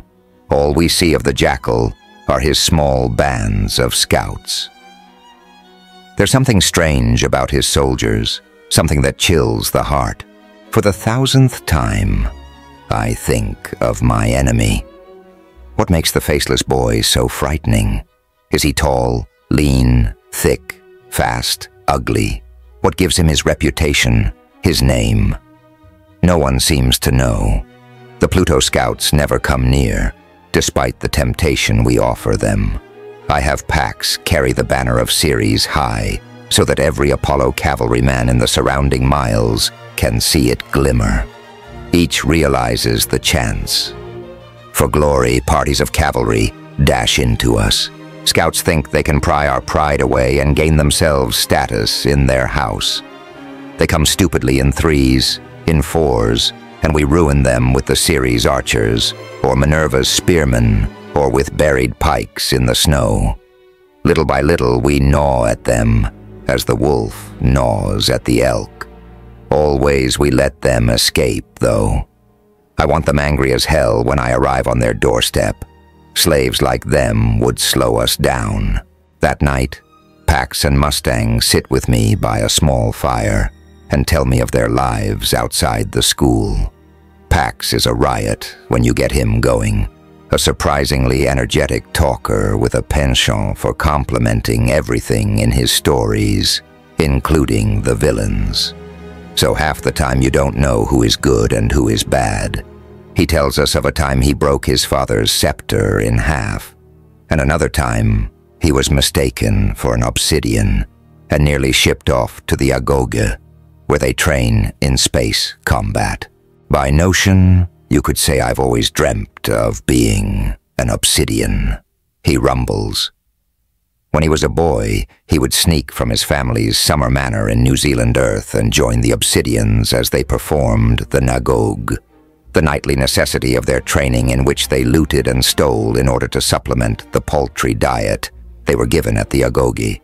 He would scrap and fight with them for morsels of food. He says he would always win, that is until he met Helga. Mustang and I lock eyes and try not to burst out with laughs, as he waxes grandiloquent on Helga's ample proportions, her thick fists, her ample thighs. Theirs was a large love, I tell Mustang. A love to shake the earth, she replies. I'm woken the next morning by Tactus, His eyes are cold as the dawns freeze. Our horses have decided to run away. All of them. He guides us to the series boys and girls who were watching the horses. None of them saw a thing. 1 minute the horses were there, the next they were gone. Poor horses must be confused, Pax says sorrowfully. It was stormy last night. Perhaps they ran for safety to the woods. Mustang holds up the ropes that held the horses during the night, pulled in half. Stronger than they looked, she says dubiously. Cactus? I nod my head to the scene. He looks over at Pax and Mustang before answering. There are foot tracks. But why waste my breath? He shrugs. You know what I'm going to say. Proctors pulled the ropes apart. I do not tell my army what happened, but rumor spreads quickly when people huddle together for warmth.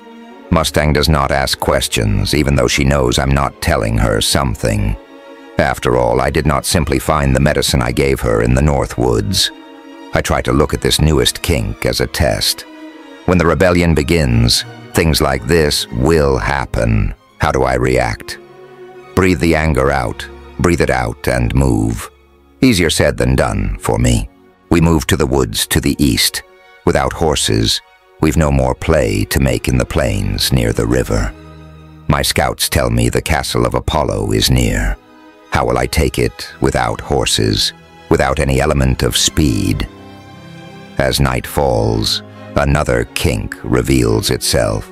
The soup pots we brought from Ceres to cook over our fires are cracked through, all of them. And the bread, which we kept so securely wrapped in paper in our packs, is full of weevils. They crunch like juicy seeds as I eat a supper of bread. To the drafters, it will look an unfortunate turn of events, but I know it is something more. The proctors warn me to turn back. Why did Cassius betray you? Mustang asks me that night as we sleep in a hollow beneath a snowdrift. Our Diana sentries watch the camp's perimeter from the trees. Don't lie to me. I betrayed him, actually, I say. It was his brother that I had to kill in the passage. Her eyes widen, and after a moment, she nods. I had a brother die. It wasn't the same thing, but a death like that, it changes things. Did it change you? No nam, she says, as though she just realized it. But it changed my family, made them into people I don't recognize sometimes. That's life, I suppose. She pulls back suddenly. Why did you tell Cassius that you killed his brother? Are you that mad, Reaper? I didn't tell him slag. The proctors did it through the jackal, gave him a hollow cube. I see. Her eyes go cold. So they are cheating for the arch-governor's son. I leave her in the warmth of the fire to piss in the woods. The air is cold and crisp. Owls hoot in the branches, making me feel watched in the night. Darrow, Mustang says from the darkness. I wheel about. Mustang, did you follow me? Darrow, not Reaper. Something is amiss. Something in the way she says my name, that she says my name at all. It is like seeing a cat bark, but I can't see her in the darkness. I thought I saw something, she says, still in shadow, voice emanating from the deeper woods. It's just over here. It'll blow your mind. I follow the sound of her voice. Mustang? Don't leave the camp. Mustang? We've already left it, darling. Around me, the trees stretch ominously upward.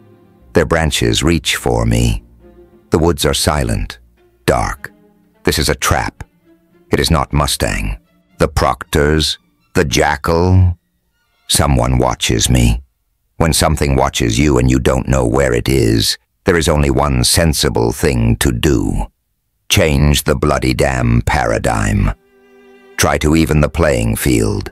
Make it have to look for you. I break into movement. I sprint back toward my army, then I dash behind a tree, scramble up it, and wait, watching. Knives out, ready to throw. Cloak curled about me. Silence. Then the snapping of twigs. Something moves through the woods. Something huge. "Pax?" I call down. No response. Then I feel a strong hand touch my shoulder. The branch I crouch in sinks with the new weight as a man deactivates his ghost cloak and appears from thin air. I've seen him before. His curly blonde hair is cut tight to his head and frames his dusky, godlike face. His chin is carved from marble, and his eyes twinkle evilly, bright as his armor. Proctor Apollo. The huge thing moves again below us. "Darrow, Darrow, Darrow." He clucks over at me in Mustang's voice. "You were a favorite puppet, but you're not dancing as you ought. Will you reform and go north?" I refuse. No matter. He shoves me off the branch hard. I hit another on the way down, fall into the snow. I smell dander, fur, and then the beast roars. Chapter 38. The Fall of Apollo. The bear is huge, bigger than a horse, big as a wagon, white as a bloodless corpse. Eyes red and yellow, razor-black teeth long as my forearm. Nothing like the bears I've seen on the HC. A strip of red runs along its spine. Its paws are like fingers, 8 on a hand. It's unnatural, made by the carvers for sport. It's been brought to these woods to kill me in particular. Severo and I heard it roaring months back as we went to make peace with Diana. Now I feel its spittle. I stand there stupid for a second. Then the bear roars again and lunges. I roll, run, I sprint faster than I ever have in my life. I fly. But the bear is faster, if less agile. The woods shudder as it crashes through brush and trees. I run beside a massive guard tree and dive through bramble. There the ground creaks beneath my feet, and I realize, as leaves and snow crumble under my feet, where I stand. I put the place between myself and the bear and wait for the bear to tear through the underbrush. It bursts clear and lunges for me. I jump back. Then it is gone, shrieking, as it plummets through the trapdoor onto a bed of wooden spikes. My joy would have been longer lived if I didn't dance back and step into a second trap. The earth flips. Well, I do. My leg snaps upward, and I fly into the air on the end of a rope. I dangle for hours, too frightened to call to my army for fear of Proctor Apollo. My face tingles and itches from the blood rushing to my head. Then a familiar voice cuts the night. "Well, well, well," it sneers from below. "Looks like we've 2 pelts to skin." Severo smirks when I tell him I've allied with Mustang. At camp, where Mustang was preparing search parties to send out for me, his reputation precedes him amongst the Northerners. The Minervans fear him. Tactus and the other dead horses, on the other hand, are delighted. "Why, if it isn't my belly buddy," Tactus drawls. "Why the limp, my friend?" "Your mother rode me ragged," Severo grunts. "Bah, you'd have to stand on your tiptoes to even kiss her chin." "Wasn't her chin I was trying to kiss." Tactus claps his hands together in laughter and draws Severo in for an obnoxious hug. They are 2 very peculiar people, but I suppose snuggling in horse corpses gives a bond, makes twins of a morbid sort. "Where were you?" Mustang asks me quietly to the side. "In a second," I say. Severo has only one eye now, so he is the one-eyed demon the Apollonian emissary warned me about. "I always wondered what sort of mad little fellows you howlers were," Mustang says. "Little," Severo asks. I didn't mean to offend. He grins. I am little. Well, we of Minerva thought you were ghosts. She pats his shoulder. You're not. And I'm not a real Mustang, if you were wondering. No tail, you see. And no, she interrupts, tactus. I've never worn a saddle, since you were going to ask. He was. She'll do, Severo mutters sideways to me. I like them, Mustang says of the howlers a few moments later. Make me feel tall. Perfect. Tactus picks up the bloodback pelt with a grunt. Looky, look. They found something in Pax's size. Before we join the group at the large fire that Pax stokes, Severo pulls me aside and produces a blanket. Inside is my sling blade. Kept it safe for you after finding it in the mud, he says. And I made it sharper. Time for using a dull blade is over. You're a friend. I hope you know that. I clap him on the shoulder. Not a game friend. A real friend now, when we're out of here. You know that, yes. I'm not an idiot. He blushes all the same. I learned from him around the campfire that he and the howlers, Thistle, Screwface, Clown, Weed, and Pebble, the dregs of my old house, stayed no longer than a day after I disappeared. Cassius said the jackal took you, Severo says through a mouthful of weevily bread. Delicious nuts. He eats like he hasn't seen food in weeks. We sit fireside in the great woods, bathed in the light of crackling logs.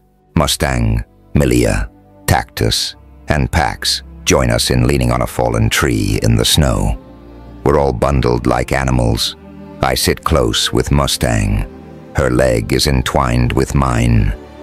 Beneath the furs. The bloodback fur stinks and crackles over the fire. Fat drips into the flames. Pax will wear it when it dries. Severo sought the jackal after Cassius fed him the lie. My small friend doesn't get into details. He hates details. He just taps his empty eye sockets and says, The jackal owes me. You saw him then? I ask. It was dark. I saw his knife, didn't even hear his voice. I had to jump off the mountain. It was a long fall back to the rest of the pack. He says it so plainly, yet I didn't notice his limp. We couldn't stay in the mountains?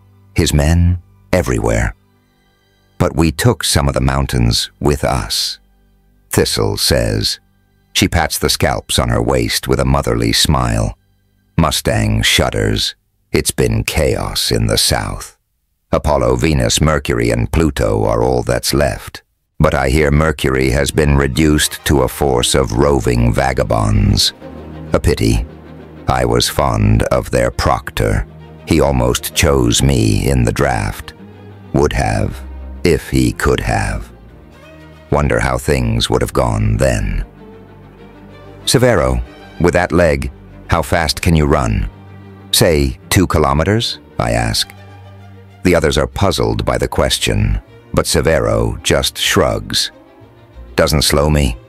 1.5 minutes in this slow grav. I make a note to tell him my idea later. We have more important things to discuss, Reaper. Tactus smiles. Now I heard you were dangling upside down in the woods from this one here's trap. He pats little Thistle on her thigh. She smiles as he lets his hand linger. It's the scalp collection that draws his affection. You didn't think you'd sneak out of telling the tale, did you? It's not so funny a thing as he might suspect. I finger my ring. Telling them would be signing their death warrants. Apollo and Jupiter, listen to me now. I look at Mustang and feel hollow. I'll risk losing her just to win their rigged game. If I were a good person, I would keep the ring on. I would hold my tongue. But there are plans to make, gods to undo. I take my ring off and set it on the snow. Let us, for one moment, Pretend we are not from different houses, I say. Let all of us talk as friends, ringless. Without horses, without mobility, I have no advantage over my enemy in the surrounding lands. Another lesson to be learned: I make an advantage for myself, a new strategy. I make them fear me. My tactics are ones of fragmentation. I split my army into 6 pieces of 10 under myself: Pax, Mustang, Tactus, Milia, and due to surprising recommendation from Milia, Nila. I would have given Severo his own unit, but he and his howlers will not leave my side again. They blame themselves for the scar on my belly. My army sets into Apollo's holdings like starving wolves. We do not assail their castle, but we raid their forts. We bring fire to their supply stores. We shoot arrows at their legs. We foul their water supplies and tell prisoners false news and let them escape. We murder their goats and pigs. We hack their riverboats with axes. We steal weapons. I do not allow prisoners to be taken, except if they are students from Venus, Juno, or Bacchus, enslaved by Apollo. All others we let escape. The fear and legend must spread. This, my army understands better than anything else. They are dogmatic. They tell each other tales of me around the campfires. Pax is their ringleader. He thinks I am myth-made man. Many of my soldiers begin carving my sling blade into trees and walls. Tactus and Thistle carve sling blades into flesh. And the more industrious members of my army make standards of stained wolf pelts that we take into battle on the end of spears. I split the slaves of House Ceres and the other captured slaves from one another to integrate them into the various units. I know their allegiances are shifting bit by bit.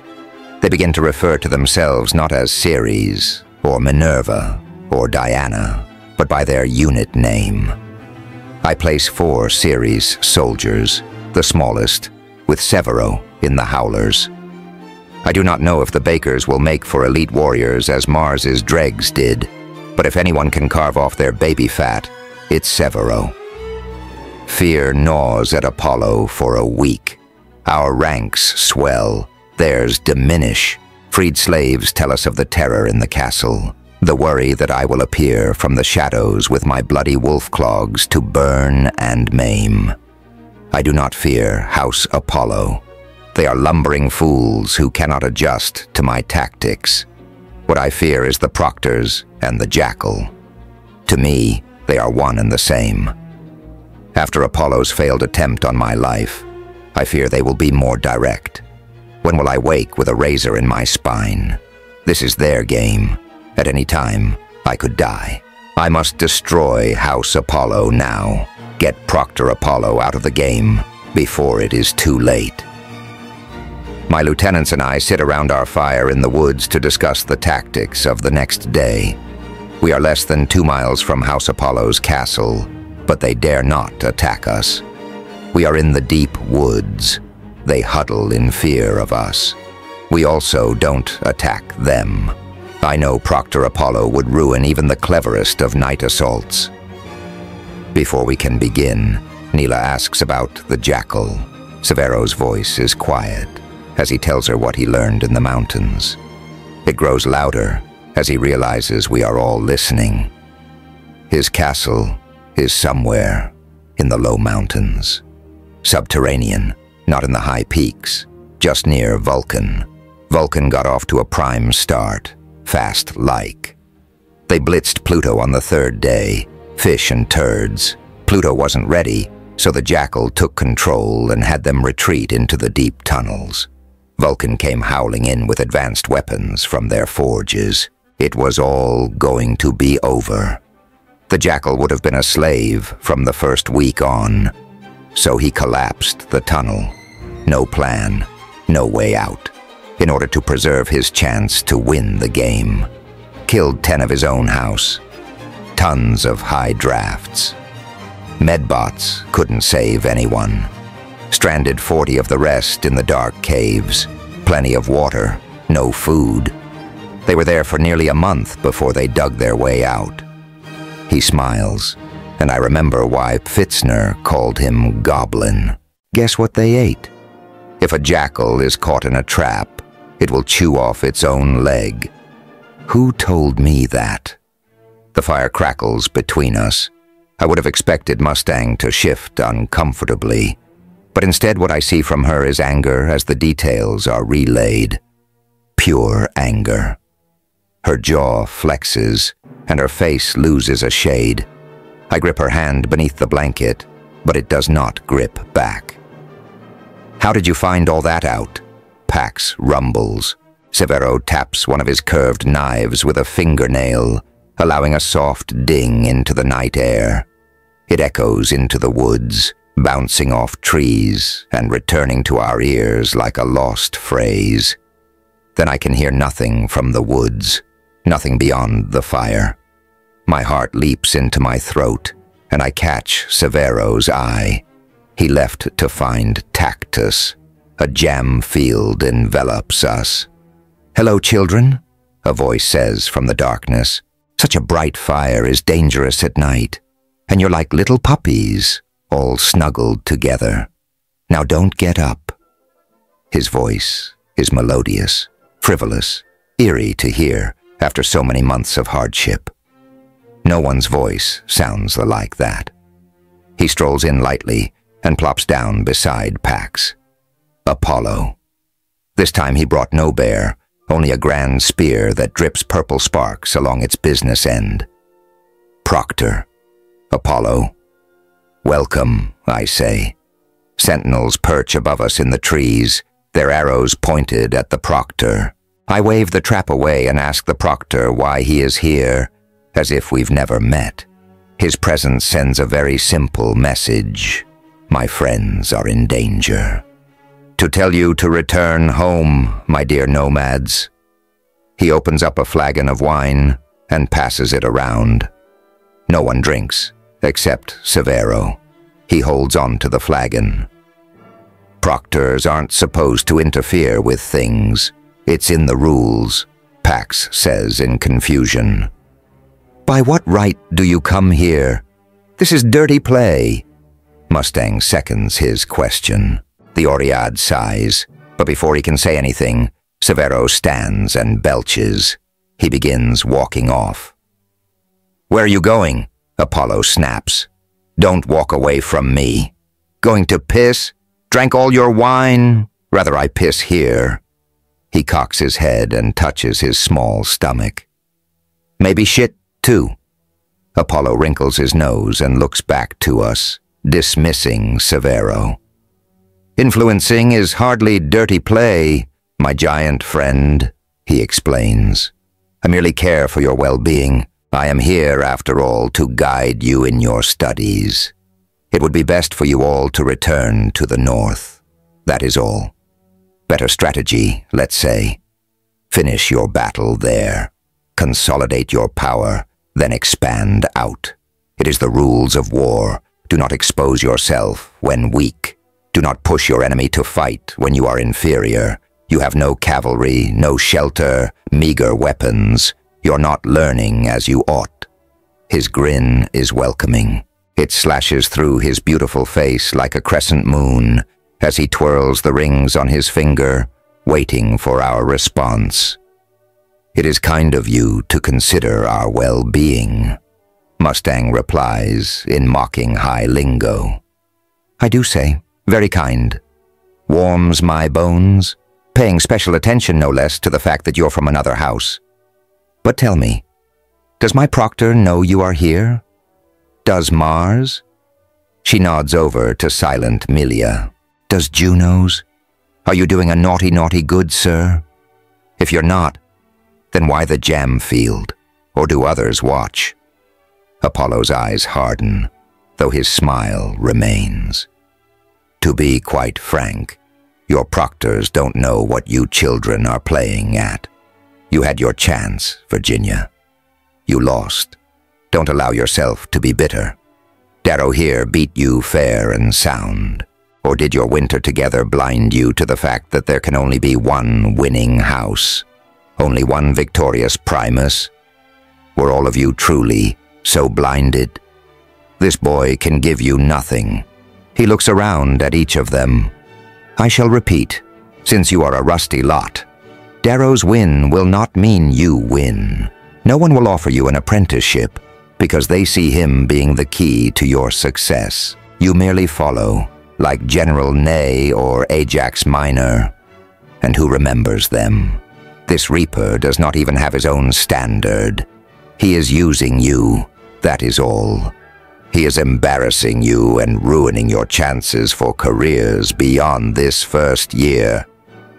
You're quite annoying, all due respect, Proctor, Neela says, without her usual kindness. And you're still a slave? Apollo points to her mark. Fit for all sorts of abuse. Only till I earn the right to wear one of those. Neela gestures to Mustang's wolf cloak. Your loyalty is touching, but Pax interrupts.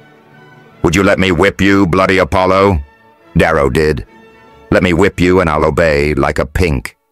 Promise on the graves of my ancestors, those of Telemanus and the... You're nothing more than a bureaucratic pixie, Melia hisses. Do us a favor and piss off. My lieutenants are loyal, though I shudder to think what Tactus or Severo would have said had they been around the fire with us. I lean forward to stare down Apollo. Still, I must provoke him. Do us solid, eh? Take your advice, shove it up your arse and piss off. Someone laughs in the air above us. A woman's laugh. Other proctors watch from inside the jam field. I see silhouettes in the smoke. How many watch?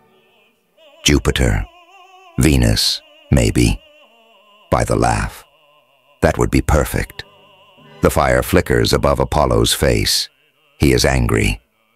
Here is the logic I know. The winter could get colder, children. When it gets cold outside, things die, like wolves, like bears, like mustangs. I have a reply, and it is perfectly long-winded. I wonder, Apollo, what happens if the drafters find out that you're arranging to have the Arch-Governor's son win? If you were, say, rigging the game like a bizarre crime lord? Apollo freezes. I continue. When you tried killing me in the woods with that stupid bear, you failed. Now, you come here, like the desperate fool you are, to threaten my friends when they do not slaver at the idea of betraying me. Will you kill us all? I know you can edit what you like from the footage the drafters see, but however will you explain to all our drafters how we all died? My lieutenants feign their shock. I go on. Say an imperator of a fleet, say a legate, say any of the drafters of any of the other houses found out that the Arch-Governor was paying the proctors to cheat, to eliminate the competition so that his son would win and their children would lose. Do you think there would be consequences for the proctors being bribed? For the Arch-Governor? Do you think they might care that their children are dying in a rigged game? Or that you're getting paid to ruin their meritocratic system? The best shall rise. Or is it the best connected? Apollo's jaw tightens. He looks up to the other proctors. They wisely stay invisible. He must have drawn the short straw to come down here to be the face of their cheating. My lieutenants stay silent as he speaks. If they did find out, children, then there would be consequences for everyone, Apollo threatens. So feel free to guard your tongues while you have them. Or what? Mustang asks violently. What do you think you're going to do? You, of all people, should know, he says. I don't understand his point, but this charade has run its course. I've counted the seconds since Severo left. The proctors have not. I turn to Mustang. How fast can Severo run 2 kilometers? A minute and a half in this gravity, I do believe. though he's a little liar, so likely faster. And how far is Apollo's castle? Oh, I'd say 3 kilometers, maybe a little more. Apollo jumps to his feet, looking around for Severo. Splendid, I say. Say, Mustang, do you know what I like most about jam fields? That no sound can get out? No, that no sound can get in. Apollo disengages the jam field, and we hear the howls. They come from the distance, 2 miles away, from Rampart, from Apollo's castle. Medbots wail toward the cries, streaking across the distant sky. Venus, were you not watching them? You stupid! Apollo snarls at the empty air. The little one took off his ring, an invisible woman cries. They all took off their rings. I can't see anything without their rings on, and not in a jam field. But they're all back on by now, I say. So pull up your data pad and tell me what you see. You little... Apollo's hands clench. I flinch back. Mustang steps between us, as does Pax. Uh-oh, Pax booms, thumping his huge axe against his chest. The armor beneath his wolf cloak thumps rhythmically. Uh-oh. Snow flies as Apollo soars out of the woods, the other proctors on his heels. They will be too late. Edit all they like. Interfere all they like. The battle for House Apollo has begun, and Severo and Tactus have claimed the ramparts. My lieutenants and I arrive at the battle in time to see Tactus climbing the highest tower, a knife in his teeth. There, standing on the edge of the 100-meter parapet, like some careless Greek champion, he pulls down his pants and pisses on the banner of House Apollo. He's crawled through shit to earn that banner. The slaves we captured throughout the week told us of the castle's weaknesses, large latrine halls, and so Tactus, Severo, and the Howlers exploited them in dreadfully efficient time.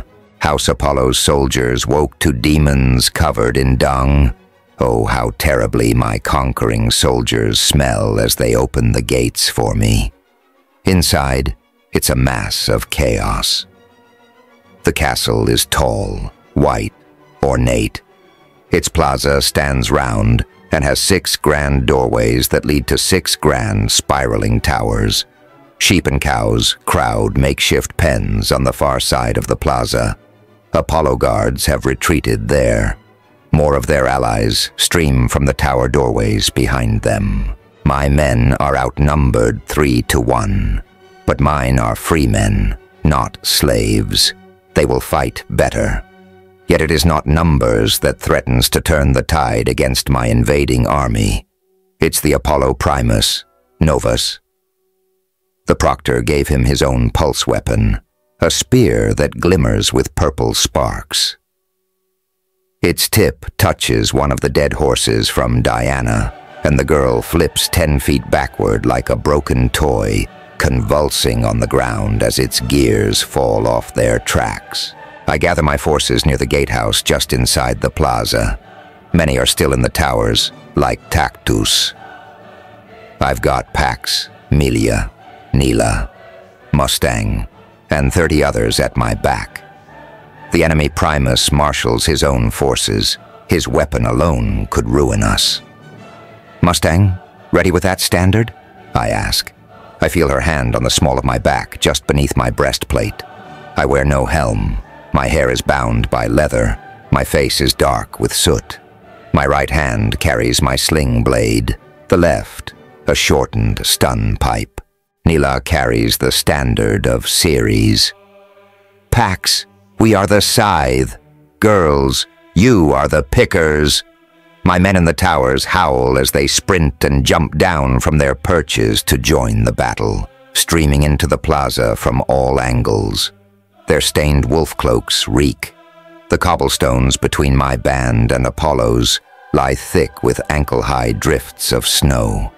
Proctors glint in the air above, waiting for the pole spear to make short work of my army. Take their Primus, Mustang whispers in my ear. She points to the tall hard boy and smacks my butt.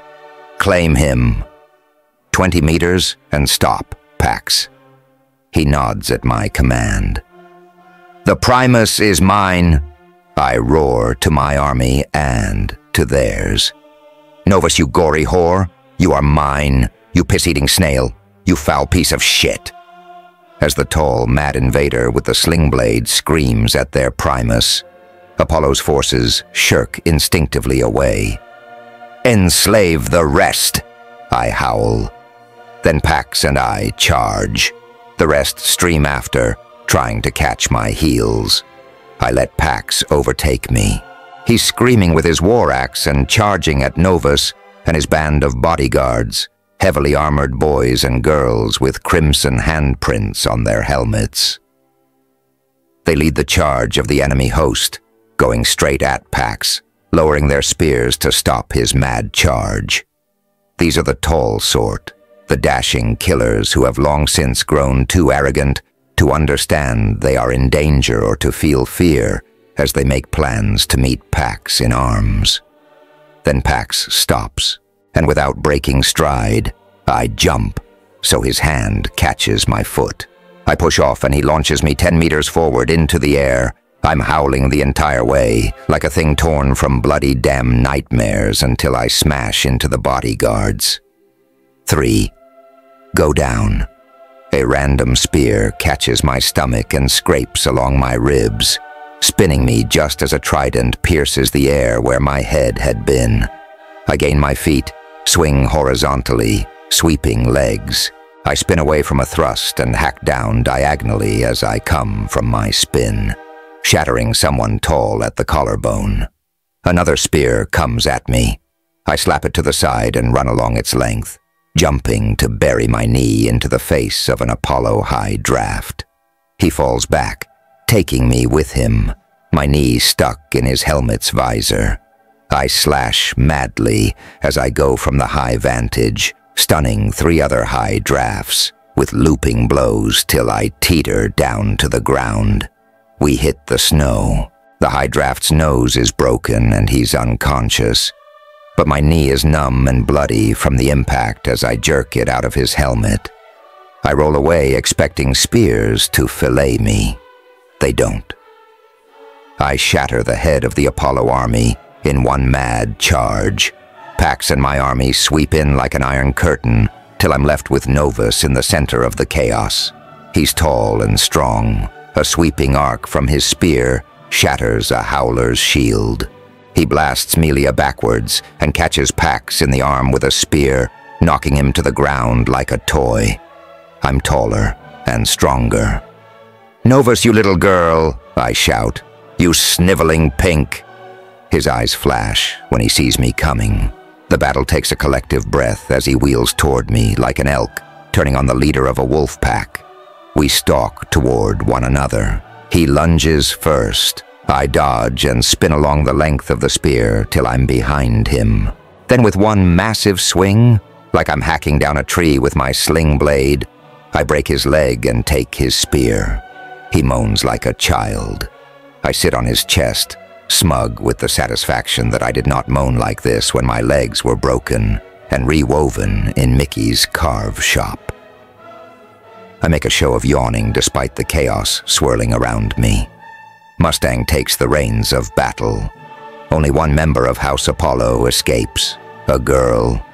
A fast girl, but an unimportant member of their house. Somehow she jumps from the highest tower and simply floats down to the ground with her house's standard, almost like magic. But I see the distortion around her. Proctor Apollo preserves his position in the game. The girl finds a horse and rides away from my horseless army. Pax hurls a spear at her from a distance. His aim is true and would have pinned the horse to the turf through the neck, but a freakish wind miraculously knocks the spear wide. In the end, it's Mustang who takes a horse from the Apollo stables and chases the girl down with the howlers, Thistle and Pebble. She brings her back, bent over her own horse's neck, spanking her butt with the standard as they gallop back. My army roars as Mustang trots into the conquered castle square. We've already freed the House Series slaves. They've earned their place in my army.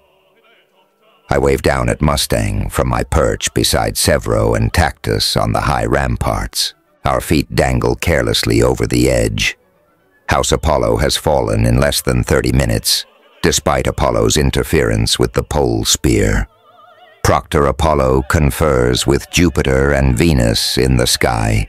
They glitter in the dawn light, as though nothing has happened. But I know he will have to leave the game. The standard and the castle are taken. He cannot hurt me any longer. You're through, I taunt Apollo. Your house has fallen. My army roars once more. I bask in the sound and the winter air as the sun peaks over the western lip of the Valles Marineris. Most of those voices would be slaves. Instead, they follow willingly. Soon, even those of House Apollo will follow me. I laugh wildly. The fire of victory is hot in my veins. We have beaten one proctor, but Jupiter can still hurt us. His house is unbent, unbroken, far to the north. A quick rage overtakes me, along with another darker passion. One of arrogance, furious, mad arrogance. I grab the pole spear, cock my arm, and hurl the weapon as hard as I can at the gathered proctors. My army watches this act of impudence. The 3 proctors scatter after the pole spear goes through their shielding. They turn to look at me. Fire glitters in their eyes, but the passion in me was not quenched by a mere spear throw. I hate these scheming fools. I will ruin them. Jupiter, you are next. You are next, you piece of dog shit. Then Pax bellows my name, and then Tactus's voice echoes it. Then Neela from a far tower, and soon 100 voices chanted throughout the conquered castle, from the courtyard to the high parapets and towers. They beat their swords and spears and shields, and then they throw them at the proctors. 100 missiles thump harmlessly into poles' shields, and many of my army must scatter so they are not impaled by the falling weapons. But it is a sweet sight, a sweet sound of metal rain on cobbled stone. And again, they take up my name. They chant and chant the name of the Reaper at the proctors, because they know whom we now fight. Chapter 39, The Proctor's Bounty. My army sleeps well into the morning. I have no need of rest, though I keep company with Severo and half a dozen others on the ramparts. They stand close, as though any space might present the proctors an opportunity to kill me. Severo has freed 5 Mercury students from the Apollo slave groups. They cluster around him on the ramparts, playing games of speed, slapping each other's knuckles to see who can move the fastest. I don't play because I win too easily. Best to let the children have their fun. After the taking of the castle, even though Severo and Tactus did the heavy lifting, my boys and girls think that makes me some sort of marvel. Mustang told me it is a rare thing. It's as if they think you're something out of time. I don't understand. Like you're one of the old conquerors, the ancient Golds who usurped Earth, destroyed her fleets, and all that. They use it as an excuse not to compete with you, because how could Hephaestus compete with Alexander? Or Antonius with Caesar? My insides not. This is but a game, and they love me this much. When the rebellion comes, these boys and girls will be my enemies, and I will replace them with Reds. How fanatical, then, will those Reds be? And will that fanaticism matter a lick if they have to stand against creatures like Severo, like Tactus, like Pax and Mustang? I watch Mustang slink toward me along the rampart. She limps ever so slightly from a sprained ankle, yet she's all grace. Her hair is a nest of twigs. Circles ring her eyes. She smiles at me. She is beautiful, like Io. From the ramparts, we can see over the great woods that glimpse the beginnings of Mars's highlands to the north. The mountains glower at us from the west to our left. Mustang points to the sky. "Proctor incoming?" My bodyguards tighten around me, but it's only Fitchner. Severo spits over the rampart. "Our prodigal parent returneth." Fitchner descends with a smile that tells a tale of exhaustion, fear, and a little bit of pride. "May we talk?" he asks me, looking about at my scowling friends. Fitchner and I sit together in the Apollo war room. Mustang stokes the fire. Fitchner eyes her skeptically, disliking her presence. He has an opinion on most things, like someone else I know. "You've made such a mess of things, lad." "Let's agree that you won't call me lad," he nods. There's no gum in his mouth. He doesn't know how to say what he wants to tell me. It's the worry in his eyes that cues me in. "Apollo has not left Olympus," I say. He stiffens, surprised at my guess. "Correct. He's still there." "And what does that mean, Fitchner?" Mustang comes to sit beside me. "Just that," Fitchner answers, looking at me. "He has not left Olympus like he ought. It's all a mess. Apollo is getting a juicy appointment if the Jackal won. Same with Jupiter and some of the others. There was talk of one of the Praetor Knight positions opening up on Luna. And now that choice is slipping away," Mustang says. She glances over at me with a smirk. "Because of a boy." "Yes," I laugh. The jam field makes the sound echo. "So what is to be done?" "You still want to win, yes?" Fitchner asks. "Yes." "And that is the point of all this?" he asks me, though it's clear there's something else in his head. "You'll get an apprenticeship no matter." I lean forward and tap my finger on the table. The point is, to show them that they can't gory well cheat in their own game, that the arch-governor can't just say his son is best and should beat me just because he was born lucky. This is about merit. "No," Fitchner says, leaning forward. "It's about politics." He glances at Mustang. "Will you send her away already?" Mustang stays. "Mustang," he mocks. "So, Mustang, what do you think about the arch-governor cheating for his son?" Mustang shrugs. "Kill or be killed, cheat or be cheated. Those are the rules I've seen Oreads follow, especially Peerless Scarred. Cheat or be cheated." Fichtner taps his upper lip. "Interesting. You should know about the cheating part," she says. "You need to let Darrow and me have a word, Mustang." She stays. "It's okay," she mutters cryptically. She squeezes my shoulder as she leaves. "I'm bored of your proctor anyway." When Mustang is gone, Fichtner stares at me. He reaches to his pocket, hesitates, then pulls something out. A small box. He tosses it on the table and gestures for me to open it. Somehow I know what is inside. "Well, you bastards do owe me a few bounties." I laugh bitterly as I slip Dancer's knife ring onto my finger. I flex the joint and a blade pops out, extending along the top of the finger 8 inches.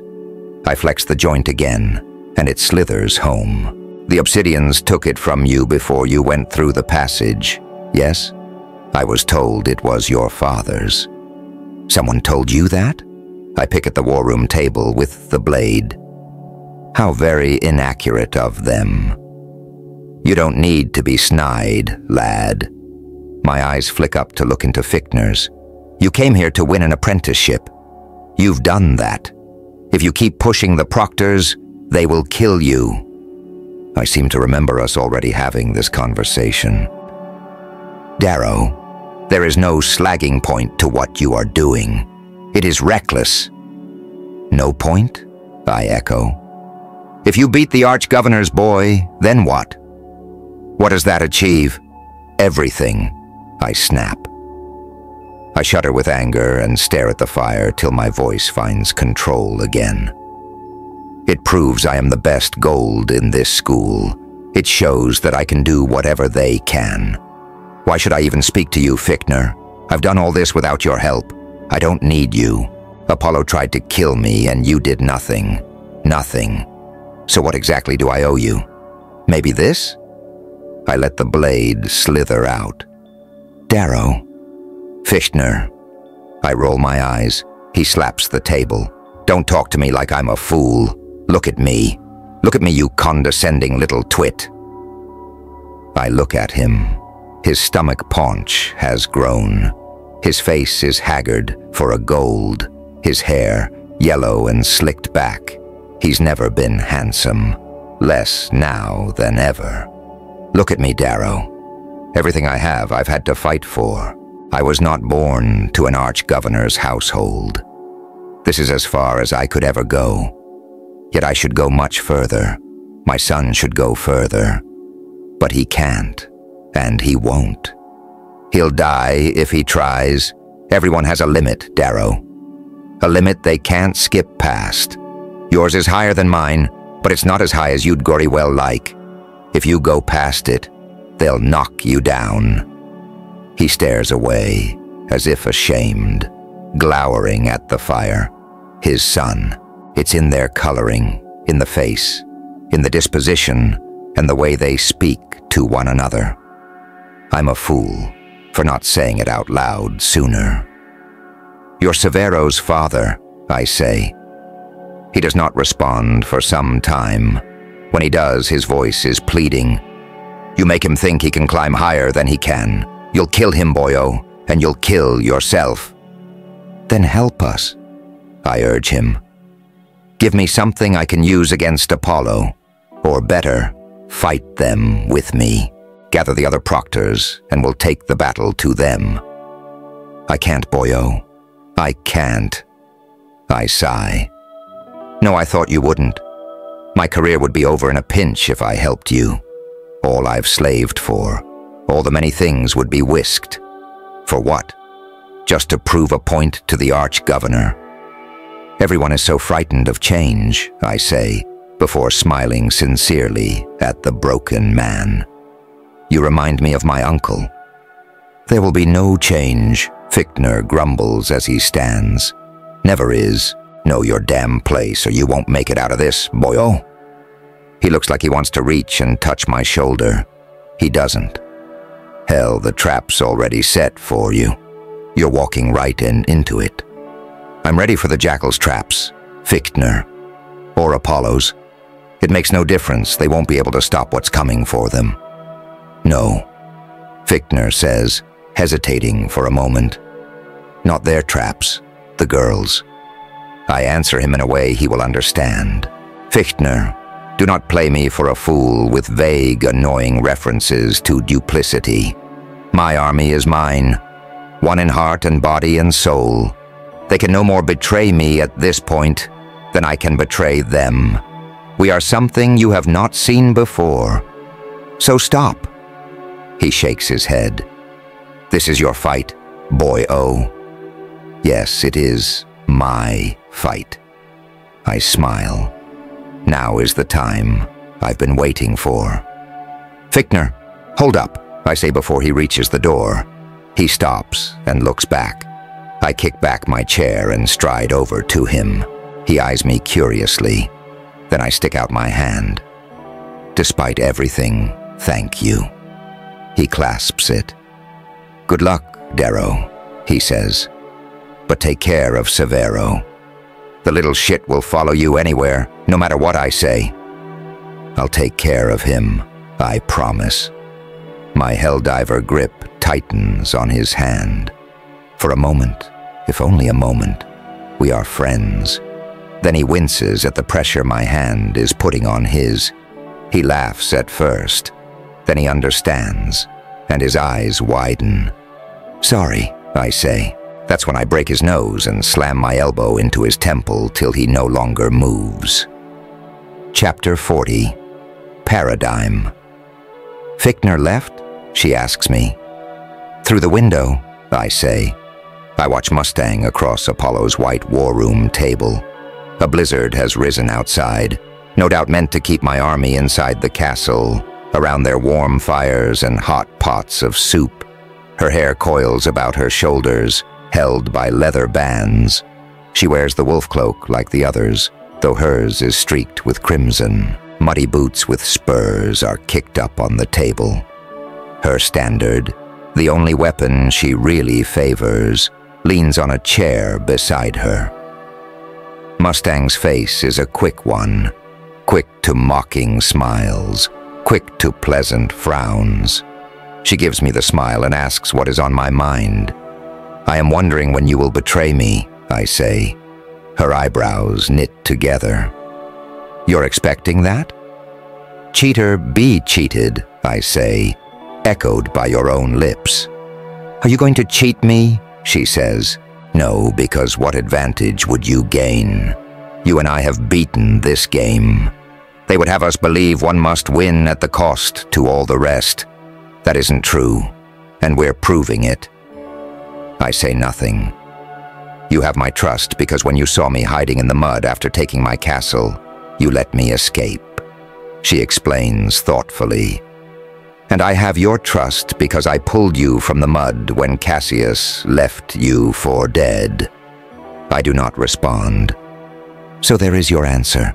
You are going to do great things, Darrow. She never calls me Darrow. Maybe you don't have to do them alone. Her words make me smile. Then I bolt upright, startling her. Get our men, I order. I know she was looking forward to resting here. I was too. The smell of soup tempts me. So does the warmth, and the bed, and the thought of spending a quiet moment with her. But that is not how men conquer. We're going to surprise the Proctors. We're going to take Jupiter. We can't surprise them. So, she taps her ring. The Jamfield Fitchner had is gone. We ditched the rings completely, but they are our insurance. The Proctors may be able to edit out a few things here and there, but common sense dictates that they can't tamper with the footage too much, or the drafters will get suspicious. And even if we make it through this storm, what will taking Jupiter accomplish? She asks. If Apollo didn't leave when his house lost, Jupiter won't either. You're just going to provoke them into interfering. We should go after the Jackal now. I know the Proctors are watching me plan this. I want them to know where I'm going. I'm not ready for the Jackal, I tell her. I need more allies.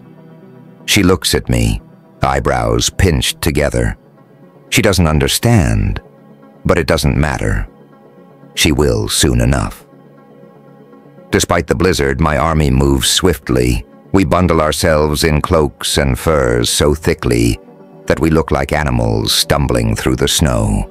At night, we follow the stars, moving despite the mounting winds and the piling snow. My army does not grumble. They know I will not lead them purposelessly. My new soldiers press themselves harder than I would have thought possible. They have heard of me. Pax makes sure of that. And they are desperate to impress me. It becomes problematic. Wherever I walk, the procession around me suddenly doubles their effort so that they overtake those in front or outpace those behind. The blizzard is vicious. Pax always stands close to me and Mustang, as though he means to block us from the wind. He and Severo are always stepping on each other's toes to be nearest me, though Pax would likely want to light my fires and tuck me in bed at night, if I let him, while Severo would tell me to pick my own ass. I see his father in him every time I look at him now. He seems weaker, now that I know his family. There's no reason that should be the case. I guess I just supposed he really did spring from the loins of a she-wolf. Eventually, the snows cease and spring comes fast and hard, which confirms my suspicions. The Proctors are playing games. The howlers make sure all eyes are to the sky in case proctors decide to harass us as we make our way. None do. Tactus keeps an eye out for their tracks, but it is quiet. We see no enemy scouts, hear no war trumpets in the distance, see no smoke rising except to the north, in Mars's highlands. We raid provision stores in burnt and broken castles as we push toward Jupiter. There are jugs from Bacchus's castle that Severo was disappointed to discover full of grape juice instead of wine, salted beef from Juno's deep cellars, molding cheeses, fish wrapped in leaves, and bags of the ever-present smoked horse meat. They keep us full as we march. In 4 rugged days, I have reached and besieged Jupiter's triple-walled castle in the low mountain passes. The snow melts swiftly enough to make the ground soggy for our horses. Streams flow through our camp. I do not bother devising a plan of action. I simply tell Pax's, Milia's, and Nila's divisions that whoever gives me the fortress will win a prize. The defenders are very few, and my army takes the outer fortifications in a day by making a series of wooden ramps under intermittent arrow barrages. My other 3 divisions scout the surrounding territory on foot, in case the jackal decides to stick his nose into this. Jupiter's main army, it seems, is stranded across the now thawed Argos, laying siege to Mars's castle. They did not expect the river to thaw so quickly. Still, there's no sign of the jackal's men, or of the proctors. I wonder if they found Fitchner locked in one of the Apollo Castle's cells yet. I left him food and water and a face full of bruises. On the 3rd day of the siege, a white flag is flown from Jupiter's ramparts. A thin boy of middling height and timid smiles slips out of Jupiter's castle's postern gate. The castle lies on high, rocky ground. It is sandwiched between 2 huge rock faces, so its 3-tiered walls bow outward. Soon I would have tried sending men down the rock faces. It would have been a job for the howlers, but they have had enough glory. This siege belongs to the soldiers captured when we fought Apollo. The boy walks tentatively in front of the main gate. I meet him there with Severo, Milia, Nila, and Pax. We are a fearsome lot, even without Tactus and Mustang, though Mustang could never really be called fearsome in appearance. Maybe spirited at best. Milia looks like something out of a nightmare. She has taken to wearing trophies like Tactus and Thistle, and Pax has cut notches along his huge axe for each slave he has taken. In front of my lieutenants, the boy shows his nervousness. His smiles are quick, almost as if he's worried we might disapprove of them. The ring on his finger is that of Jupiter. He looks hungry because it barely fits on him any longer. "Name is Lucien," the boy says, trying to sound manly. He seems to think Pax is in charge. Pax booms a laugh and points to me and my sling blade. Lucien flinches when he looks at me. I think he well knew I was the leader. "So we here to swap smiles?" I ask. "What's your word?" "The word is hunger." He laughs piteously. "We've not eaten anything but rats and raw grain and water for 3 weeks. I almost pity the boy. His hair is dirty, eyes teary. He knows he's giving up a chance at an apprenticeship. They'll shame him for surrendering for the rest of his life. But he's hungry. So are the 7 other defenders. Oddly, all are of Jupiter, not slaves. Their Primus left their weak instead of the slaves behind. The only condition they have in surrendering the castle is that they must not be enslaved. Only Pax grumbles something honorable about them needing to earn their freedom like all the rest of us. But I agree to the boy's request. I tell Milia to watch them. If they act seditious, she'll make trophies of their scalps. We tether our horses in the courtyard. The stone is cobbled and dirty. A tall, angular keep stretches up and into the cliff's wall. Darkness seeps through the clouds. A storm is coming to the mountain pass. So I bring my force into the castle and bar the gates. Mustang and her troop stay beyond the walls and will return later in the evening from scouting with Tactus. We speak over the comm units, and Tactus curses us for having a dry roof over our heads. The night's rain is heavy. I make sure our veterans get the first beds in Jupiter's dormitories before we eat. My army may be disciplined, but they'll shiv their own mothers for a warm bed. It's the one thing most of them never got used to, sleeping on the ground. They miss their mattresses and silk sheets. I miss the small cot I used to share with Io. She's been dead now longer than we were married. I'm surprised how much it hurts to realize that. I think I'm 18 now, Earth metric. Not rightly sure. Our bread and meats are like heaven to the starved defenders of Jupiter. Lucien and his lot, all skinny, tired-looking souls, eat so fast that Neela is fussing about them ripping their guts. She runs around telling each of them that the smoked horse meat isn't galloping off anywhere. Pax and his bloodbacks occasionally throw bones at the meek lot. Pax's laugh is infectious. It booms out of him and then turns into something feminine as it continues past 2 seconds. No one can keep a straight face when he gets rolling. He's talking about Helga again. I look for Mustang so we can laugh about it. But she'll be away for hours more. I miss her even then, and I swell a little inside my chest because I know she will curl into my bed this night, and together we'll snore like Uncle Narol after Yuletide. I call Milia to the head of the table. My army lounges around Jupiter's war room. They are easy in conquest. Jupiter's map is destroyed. I cannot make out what they know. What do you think of our hosts? I ask Milia. I say put them under the sigil. I cluck my tongue. You really don't like to keep promises, do you? She looks very much like a hawk, face all angles and cruelty. Her voice is of a similar breed. Promises are just chains, she rasps, both meant for breaking. I tell her to leave the Jupiterians alone and then loudly command her to fetch the wine we scavenged on our trek to Jupiter. She takes some boys and brings up the barrels from Bacchus's store. I stand foolishly on the table. "And I order you to get drunk," I roar to my army. They look at me like I'm mad. "Get drunk?" one says. "Yes." I cut him off before he can say more. "Can you manage that? Act like fools for once?" "We'll try," Milia cries. "Won't we?"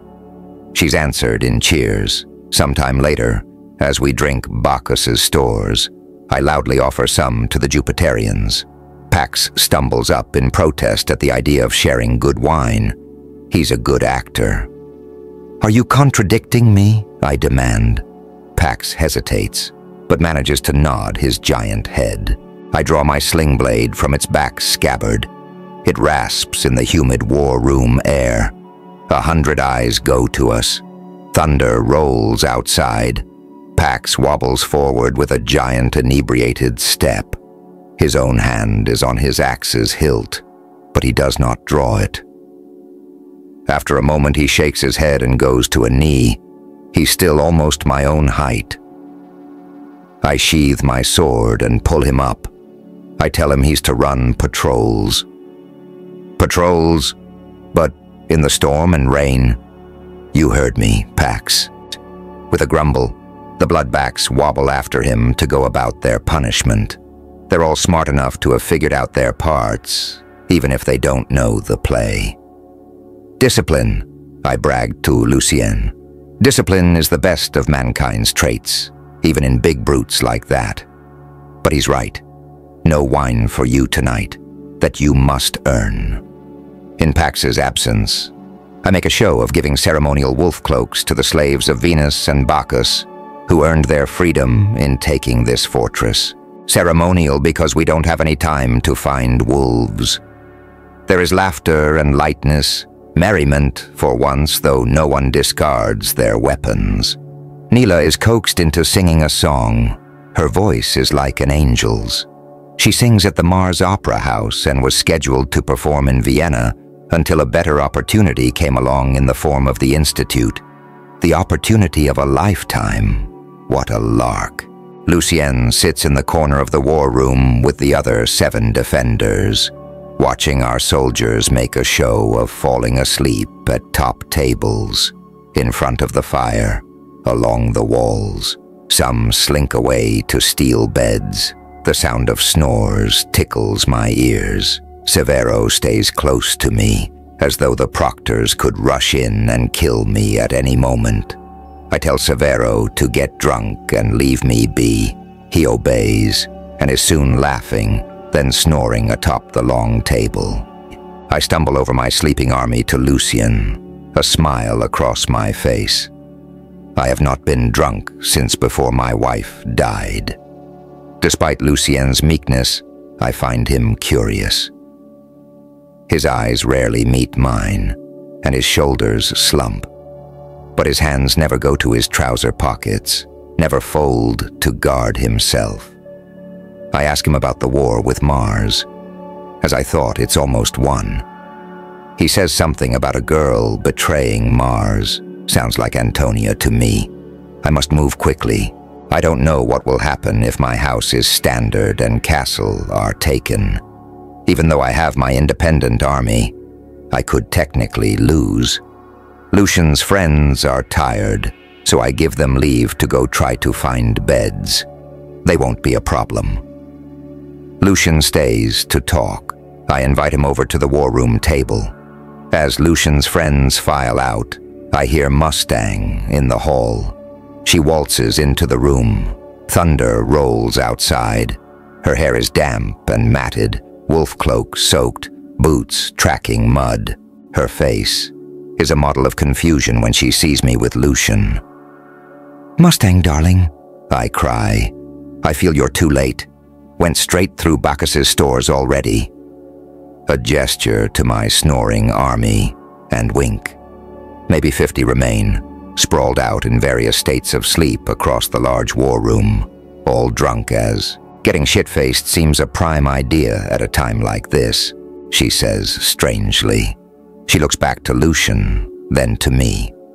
She doesn't like something. I introduce her to Lucien. He mumbles how nice it is to meet her. She snorts a laugh. "How did he convince you not to make him a slave, Darrow?" I don't know if she understands what game I'm playing. "He gave me his fortress." I wave my clumsy hand to the half-destroyed stone map on the wall. Mustang says she will join us. She begins to call some of her men in from the hall, but I cut her off. No, me and Lucien here were becoming prime friends. No girls. Take your men and go find Pax. But go find Pax, I command. I know she's confused, but she trusts me. She murmurs goodbye to me and Lucien and closes the door. The sound of her boot heels slowly fades. Thought she'd never leave. I laughed to Lucien. He leans back in his chair. He really is very slim. Nothing excess to him at all.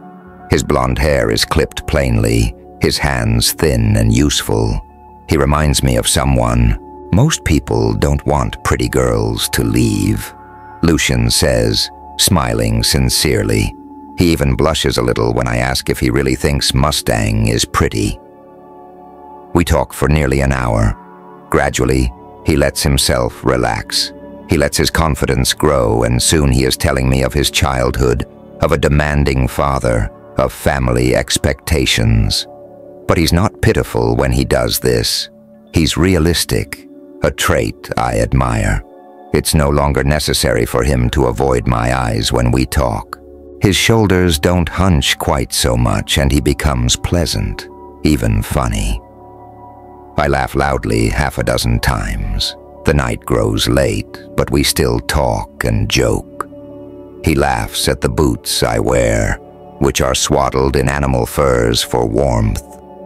They are hot now that the snow melts, but I need to wear the pelts. But what of you, Darrow? We gab and gab over me. I think it's your turn, so tell me, what is it that's taken you here? What pushes you? I don't think I've heard of your family. Not people you would care to hear about, to tell true. But I think it comes down to a girl, that's all. I'm simple. So are my reasons. The pretty one? Lucian blushes. Mustang. She hardly seems simple. I shrug. I told you everything, Lucian protests. Don't be a vague purple on me. Cut to it, man. He raps the table impatiently. Fine, fine. The whole story, I sigh. See that pack beside you? There's a bag inside it. Reach and grab it for me, will you? Lucian pulls the bag out and tosses it to me. It clinks on the table. Let me see your hand. My hand, he asks with a laugh. Right, just put it out, please. I pat the table. He doesn't react. Come on, man. There's this theory I've been working on. I pat the table impatiently. He puts his hand out. How does this tell your story or theory? His smile is still on. It's a complicated one. Better to show you. Fair enough. I open the bag and dump out its contents. A score of golden sigils roll across the table. Lucian watches them roll. These all come from the dead kids, the kids the Medbots couldn't save. Let's see. I shuffle through the pile of rings. We have Jupiter, Venus, Neptune, Bacchus, Juno, Mercury, Diana, Ceres, and we might have a Minerva right here. I frown and rummage around. Odd. I can't find a Pluto. I look up at him. His eyes are different, dead, quiet. Oh, there's one. Chapter 41. The Jackal. He jerks back his hand. He is fast. I am faster. I bury my dagger through his hand, pinning it to the table. His mouth gasps open with the pain. Some weird sort of feral exhalation hisses from his mouth as he jerks at the dagger. But I am bigger than him, and I drove the dagger 4 inches into the table. I hammered it down with a flagon. He can't pull it out. I lean back and watch him try. There's something primal to his initial frenzied panic, then something decidedly human in his recovery, which seems more brutally cold than my act of violence. He calms himself faster than anyone I've ever seen. He takes a breath, maybe 3, and he leans back in his chair as though we were at drinks. Well, shit, he says tightly. I thought we should become better acquainted, I say. I point to myself. Jackal, I am Reaper. You've a better name, he replies. He takes a breath. Another. How long have you known that you were the Jackal? A hopeful guess. That you are up to no good. Before I entered the castle, no one surrenders without a fight. One of your rings didn't fit, and hide your hands next time. Insecure sobs always hide or fiddle with their hands. But really, you had no chance. The Proctors knew I was coming here. They thought to make it a trap to ruin me by telling you I was coming, so you would sneak in here, try to catch me with my pants down. Their mistake. Your mistake. He watches me, wincing as he turns to look at my sober-as-day soldiers rising from the ground, nearly 50 of them. I wanted them to see the ruse. Ah, the Jackal sighs as he sees how futile his trap has become. My soldiers? Which ones? The ones that were with you or the ones you hid in the castle? Maybe in the cellars? Maybe beneath the floor in a tunnel? I don't wager their smiles and giggles right now, man. Pax is a beast, and Mustang will be helping him, just in case. B. So that's why you sent her away. And so she wouldn't accidentally ask why we were pretending to be drunk on grape juice. Packs will have found their hiding place. Thunder still rolls. I hope the jackal sank a large size of his force into this ambush. If he didn't, it'll be a hassle, because if he has Jupiter's castle, he probably has Jupiter's army, which has Juno and much of Vulcan, and soon Mars's, but I have him here. The jackal is pinned, bleeding and surrounded by my army, his ambush undone. He has lost, but he is not helpless. He is no longer Lucian. It's almost like his hand isn't impaled. His voice doesn't waver. He's not angry, just piss in your boots scary. He reminds me of me before I go into a rage, quiet, unhurried. I wanted my soldiers to see him squirm. He doesn't, so I tell them to leave. Only the 10 howlers, old and new, stay.